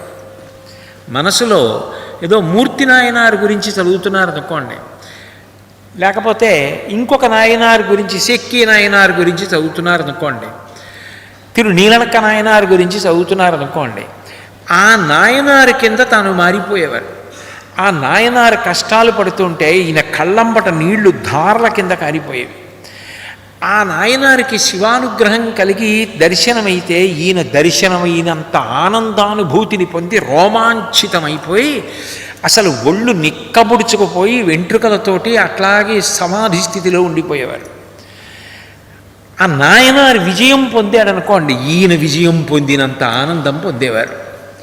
ఆ పుస్తకం చదవడం పూర్తయింది, అంతే. ఆయన జీవితంలో ఒక పెనుమార్పు వచ్చేసింది. అప్పటి వరకు పిల్లలతో ఆడుకున్నటువంటి పిల్లవాడు ఆడుకోవడం మానేశాడు. అప్పటి వరకు పాఠశాలకి మామూలుగా అందరితో పాటు వెళ్ళిన పిల్లవాడు పాఠశాలకి వెళ్ళడం మీద అనురక్తి పోయింది. ఇంటికొచ్చి పుస్తకాలు చదవడం మీద అనురక్తి పోయింది. వంట చేసుకుంటుంటే ఇంట్లో ఉన్న పెద్దవాళ్ళకి ఆడవాళ్ళకి సహకారం చేసేవారు, అది పోయింది. ఎప్పుడూ పరధ్యానం పద్మాసనం వేసుకుని కూర్చుని ఉండేవారు. మధురైలో మీనాక్షి అమ్మవారి దేవాలయానికి వెళ్ళి నాయనార్ల మంటపంలో వాళ్ళ వంక చూస్తూ, భగవన్మూర్తి వంక చూస్తూ ఆనందధారలు కళ్ళ వెంట పడిపోతుంటే తనలో తాను పరవశించిపోతూ ఆ నాయనార్ల భక్తి జ్ఞాపకానికి వచ్చి పరవశించిపోయినటువంటి హృదయంతో ఉండేవారు.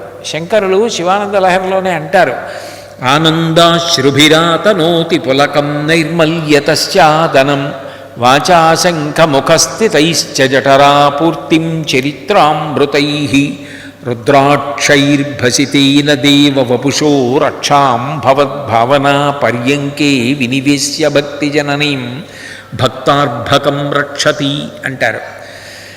ఆ భక్తి అన్న తల్లి పసిపిల్లవాడిని తల్లి ఎలా కాపాడుతుందో అలా కాపాడుతుంది. చూడండి, ఒక పసిపిల్లవాడు పాల కోసం ఏడుస్తుంటే మేనత్త వచ్చి పాలు పట్టించడానికి ప్రయత్నిస్తే వాడు అమ్మ కోసం ఏడుస్తున్నప్పుడు వాడు పాలు తాగడం, ఆకలిస్తున్నాడు. అమ్మ వచ్చిందనుకోండి, వాడు ఆనందపడిపోతాడు. అమ్మ ఎత్తుకుని పాలసీసా పీక నోట్లో పెట్టగానే వాడు ఏడుపు ఆపేసి పరమ సంతోషంతో పాలు తాగుతాడు. వాడికి పాలు కాదు, అమ్మ పాలు పట్టడం కావాలి. ఆనందాశ్రుభిరాతనోతి పులకం, ఆనంద భాష్పాలు పడిపోతూ అమ్మ పాలు పడుతుంటే తాగిన పిల్లవాడిలా, రోమాంచితమైన పిల్లవాడిలా, రాతనోతి పులకం నైర్మల్యతశ్చాదనం, ఈగలు దోమలు కుట్టకుండా అమ్మ పిల్లవాడిని పడుకోబెట్టో పల్చటి బట్ట కప్పుతుంది, మెత్తటి బట్ట. భక్తి ఏం చేస్తుంది అంటే మనసుకి నిర్మలత్వాన్ని ఇస్తుంది. ఆ నిర్మలత్వం చేత రాగద్వేషాలు లేకుండా పరమ ప్రశాంతమైన స్థితిలో ఉంటాడు, ఏ ఉద్వేగము ఉండదు. కాబట్టి రాతనోతి పులకం నైర్మల్యతశ్చాదనం వాచాశంఖముఖస్థితైశ్చ జఠరాపూర్తిం చరిత్రామృతై. అమ్మ కడుపు నిండా పిల్లవాడికి పాలు పట్టినట్టుగా భక్తి అన్న తల్లి ఏం చేస్తుందంటే పిల్లవాడికి ఎప్పుడు భగవత్ సంబంధమైనటువంటి కథలు మళ్ళీ మళ్ళీ మళ్ళీ మళ్ళీ వింటూ, పిల్లవాడు పాలు నోటితో తాగితే చెవులతో తాగుతూ కడుపు నింపుకుంటుంటాడు. కాబట్టి వాచాశంఖముఖస్థితైశ్చ జఠరాపూర్తిం చరిత్రామృతై రుద్రాక్షైర్భసితేన దేవ వపుషో రక్షాం. ఆ విభూతి పెట్టుకుని మెడలో రుద్రాక్షలు వేసుకొని భగవత్ సంబంధమైనటువంటి భూషణములను నేను ధరించానని, అంతకన్నా గొప్ప భూషణాలు లేవని ఎంతో సంతోషంతో ఉంటాడు. అమ్మ ఊయల ఊపినట్టే భవద్భావనా పర్యంకే వినివేశ్య భక్తి జననీం భక్తార్భకం రక్షతి. అర్భకుడైన పిల్లవాణ్ణి ఊయలలో పడుకోబెట్టి ఊపుతో పాట పాడుతూ అమ్మ జోకొట్టి పడుకోబెట్టినట్టే భక్తి అన్న తల్లి ఎప్పుడు భగవత్ సంబంధమైన భావాలలో ఊయల ఊగుతూ ఉంటాడు భక్తుడు. అందుకని భక్తి తల్లి అయి భక్తుణ్ణి కాపాడుతుంది. పక్కన తల్లి లేకపోతే పిల్లవాడు ఎలా తల్లడిల్లిపోయి శోకిస్తాడో అలా తల్లడిల్లిపోయి శోకిస్తాడు భక్తుడు కూడా.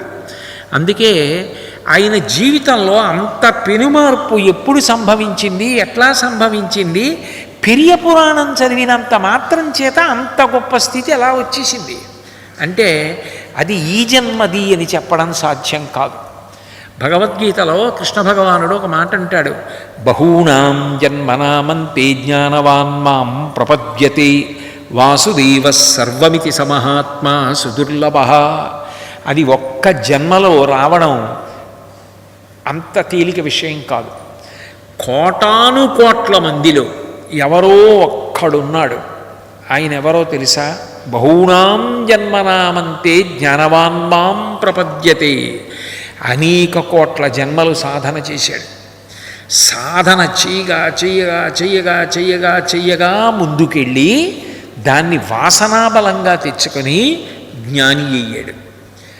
అటువంటి జ్ఞానికి నేను తప్ప ఈ లోకమునందు ఇంకేం కనపడదు. అందరికీ లోకంలో అనేక వస్తువులు, అనేక రూపాలు, అనేక ప్రాణులు, నేను నువ్వు అని కనపడుతుంటే ఆయనకి అంతా ఉన్నది భగవంతుడే. వాసుదేవ సర్వమితి, ఉన్నది ఆ భగవంతుడే, వేరొకటి లేదు. రెండు కాని అద్వైత భావన యందు ఓలలాడుతూ ఉంటాడు. వాసుదేవ సర్వమితి సమహాత్మా సుదుర్లభ. ఆయన మహాత్ముడు, సుదుర్లభ. ఆయన అస్తస్తమానం 1000 మంది కోడో 1,00,000 మంది కోడో దొరకడు. కోటాను కోట్ల మందిలో ఎక్కడో ఎవరో ఒక్కడు అటువంటి వాడు ఉంటాడు అంటాడు గీతాచార్యుడు. ఆ స్థితి అప్పటికప్పుడు వచ్చినది కాదు. అంటే మనిషి భక్తి అన్నదాన్ని పట్టుకుని నడవడం మొదలు పెడితే సాధన యందు ఊంచుకోవడానికి భగవంతుడు ఎంత ఉపకారం చేసి మళ్ళీ మళ్ళీ మనుష్య జన్మల్నిచ్చి ముందుకు తీసుకెడతాడో నిరూపణం చేస్తుంది భగవాన్ రమణుల యొక్క జీవితం.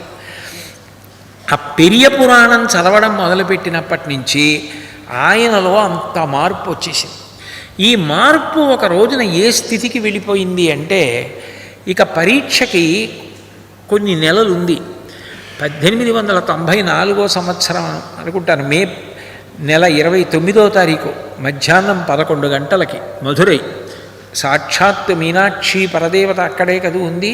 అమ్మవారి గురించి చెప్తూ సౌందర్యలహరిలో అంటారు, ఆ తల్లి ఏం చేస్తుందంటే మహామాయా విశ్వం భ్రమయసి పరబ్రహ్మ మహిషి, మహామాయ ఎందు తిప్పుతూ ఉంటుంది. ఆవిడ అనుగ్రహం కలిగిందా, మాయా అన్న తెర తీసేసి ఉన్నది పరబ్రహ్మం ఒక్కటే అన్న జ్ఞానం ఇస్తుంది. ఆ తల్లి అనుగ్రహం కలిగింది. ఏ జన్మలో చేసిన సాధనం. ఆయన వెళ్ళి మేడ మీద గదిలో కూర్చుని చదువుకుంటున్నారు.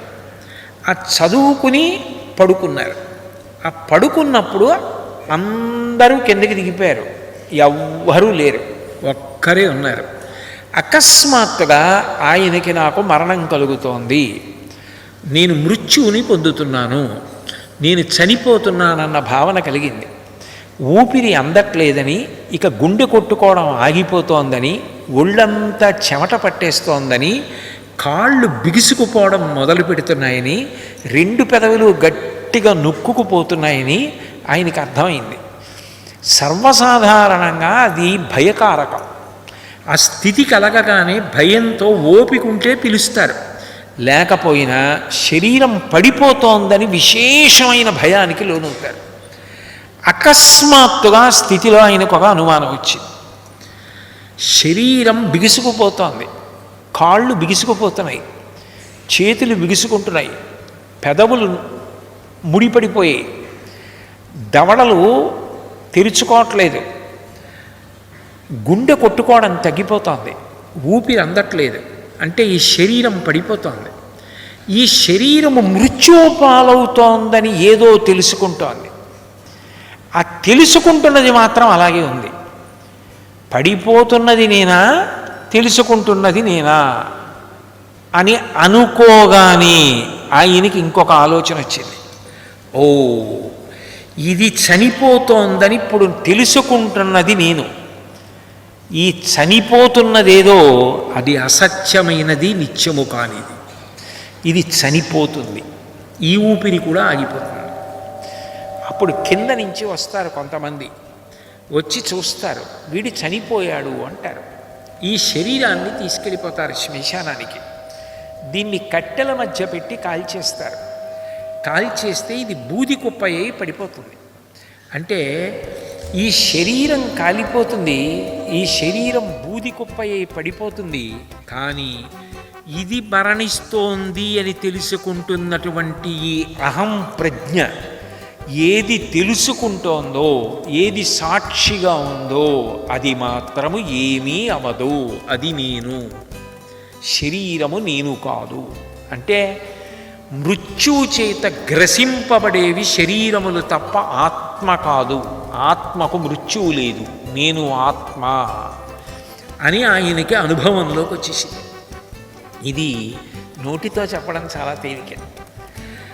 ఇదే గీతాచార్యుడు అంటాడు భగవద్గీతలో.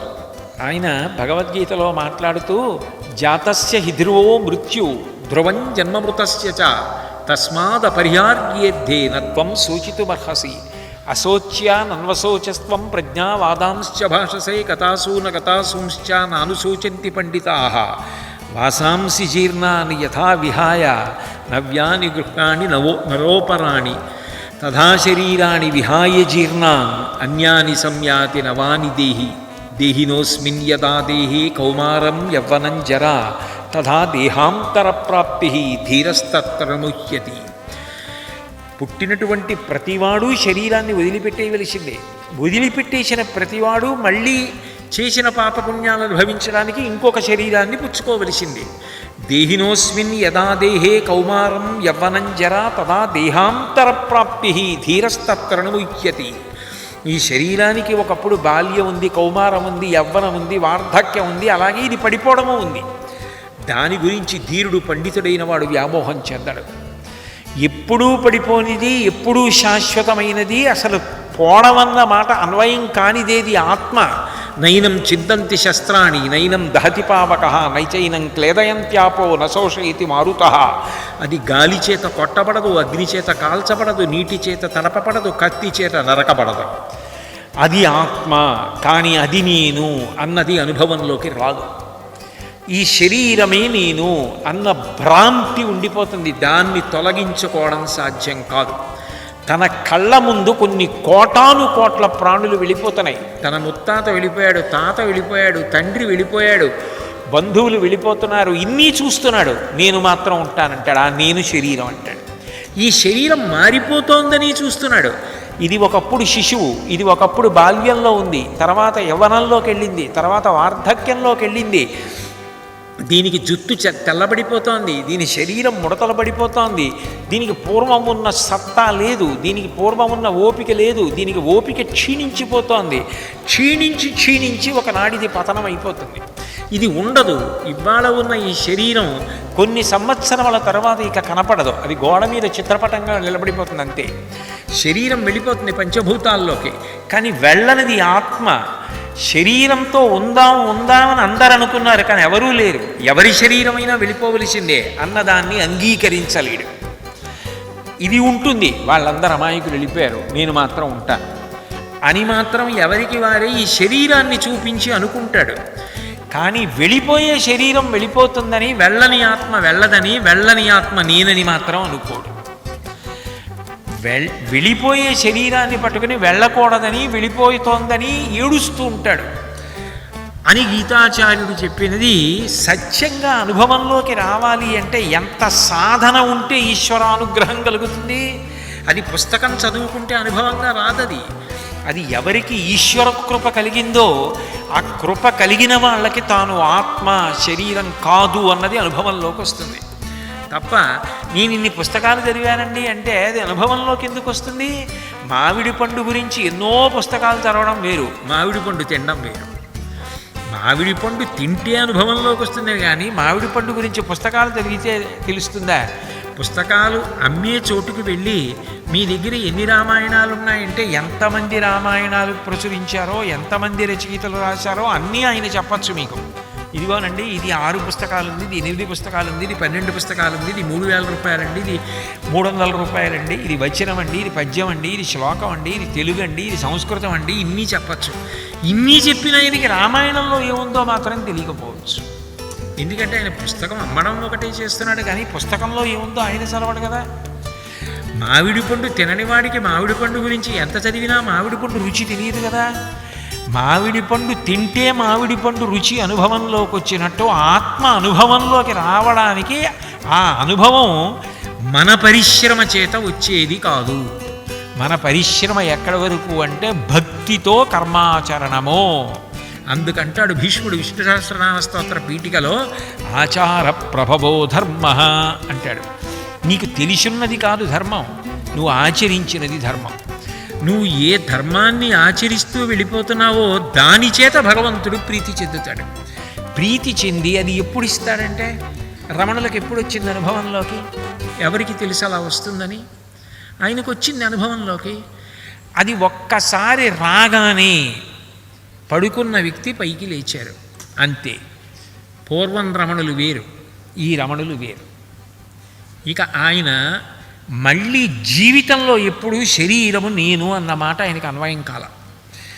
ఆయనకి ఎంత విచిత్రం అయిపోయింది అంటే, పాఠశాలకి వెళ్ళాలన్నా, పిల్లలతో కలవాలన్నా, చదువుకోవాలన్నా, అన్నం తినాలన్నా, పుస్తకాలు చదవాలన్నా, వ్రాయాలన్నా ఆయనకి ఒళ్ళు మంటలు వచ్చేది. పద్మాసనం వేసుకొని తనలో తాను రమిస్తూ సమాధిలోకి వెళ్ళిపోతే ఒళ్ళు చల్లగా ఉండేది. అదే నవనీత చౌర్యం దశమస్కంధంలో. నవ అంటే అప్పుడే, నీతము అంటే పుట్టినది. భక్తితో కర్మాచరణ చెయ్యగా చెయ్యగా చెయ్యగా చెయ్యగా ఇక్కడ హృదయం అన్న చల్లకుండలోంచి పుట్టినటువంటి నవనీతాన్ని కృష్ణుడు చౌర్యం చేస్తాడంటే మనకి చెప్పకుండా తీసుకుని తింటాడు. అది మజ్జిగలో అయితే తేలుతుంది, అగ్నిహోత్రం మీద అయితే కరిగిపోతుంది. విషయములలో ప్రవర్తించమంటే అటువంటి వారు ఉండలేరు. ఎప్పుడూ భగవద్ధ్యానమునందు మాత్రమే వారు ఉండగలరు. వారికి అప్పుడు మిగిలిన విషయాలతో సంబంధం లేదు. ఆ స్థితికి ఆయన వెళ్ళిపోయారు. దానివలన ఇక పిల్లలతో ఆడుకోలేకపోయారు, అందరిలా ఉండలేకపోయారు. కానీ బాహ్య ప్రపంచం ఏమంటుంది? అలా ఉంటే ఊరుకుంటుందా? వీడికి చదువు అక్కర్లేదు, సంధ్య అక్కర్లేదు, ఆటలు అక్కర్లేదు, ఇంట్లో ఒకళ్ళకి ఉపకారం చేయడు. ఏమిటి విపరీత బుద్ధి? నువ్వేమైనా మహాపురుషుణ్ణి అనుకుంటున్నావా, లేకపోతే నువ్వేమైనా సిద్ధుణ్ణి అనుకుంటున్నావా, ఏడు కొత్తగా ఇదోటి నేర్చుకున్నావు ఈ మధ్య పద్మాసనం వేసుకోవడం, గంటలు గంటలు కూర్చోవడం. ఇలా అయితే కుటుంబం ఎలా వృద్ధిలోకి వస్తుంది? పెద్ద ఆయన ఒక్క ఆయన పెళ్లి చేసుకుని ఉద్యోగం చేసి తమ్ముళ్ళని చదివించి వృద్ధిలోకి తేవాలనుకుంటున్నాడు. తండ్రి గారేమో అంత మంచివాడు, అర్ధంతరంగా మరణించాడు. తల్లిని మీద ఆశ పెట్టుకుంది, పెళ్లి కావలసిన చెల్లెలుంది. ఏమిట్రా ఈ విపరీత పోకడా? చదువుకుని వృద్ధిలోకి వచ్చి ఉద్యోగం చేసుకోవడం, పెళ్లి చేసుకోవడం, అమ్మని నాన్నని సంతోషపెట్టడం మానేసి ఈ ధ్యానం ఏమిటి, పద్మాసనం ఏమిటి అనేవారు. మిగిలినటువంటి పిల్లలు, వీడికి ఇటువంటి స్థితి వచ్చింది, మాతో రాడు, ఆడుకోడు, పూర్వంలా నవ్వడు, ఉండడు, చదవడు, కలవడు, మాట్లాడు, ఏమిటో అలా కూర్చుంటాడు. పాఠశాల అయిపోగానే దేవాలయంలోకి ఎడతాడు, ఏమిటో అలా కళ్ళబడి నీళ్లు కారుతూ కూర్చుంటాడు. ఏమిటి పిచ్చి, వీడికి ఏమైనా ఉన్మాదం పుట్టిందా అంటుండేవారు. ఒక రోజున ఆయన మధురై క్షేత్రంలోనే మేడ మీద ఉన్నటువంటి గదిలో కూర్చుని ఇంగ్లీష్ వ్యాకరణంలో 3 మాటలు మళ్ళీ రాయమని ఉపాధ్యాయుడు విధించినటువంటి ఆ కార్యక్రమాన్ని పూర్తి చేయడానికి వ్రాస్తున్నారు. కానీ మనసు అస్సలు లౌకికమైన చదువు మీద అనురక్తం అవ్వట్లేదు, దాన్ని ఇచ్చగించట్లేదు, కలం కదలటం లేదు, మనసులో ఆలోచన రావట్లేదు. యాంత్రికంగా జడం ఎలా చేస్తుందో అలా అప్పటికి 2 మాటలు రాశారు. ఆ వ్యాకరణం 3 మాటలు పూర్తి చెయ్యాలి. 2 మాటలు వ్రాసి 3వ మాట ఇక వ్రాయలేకపోతున్నారు.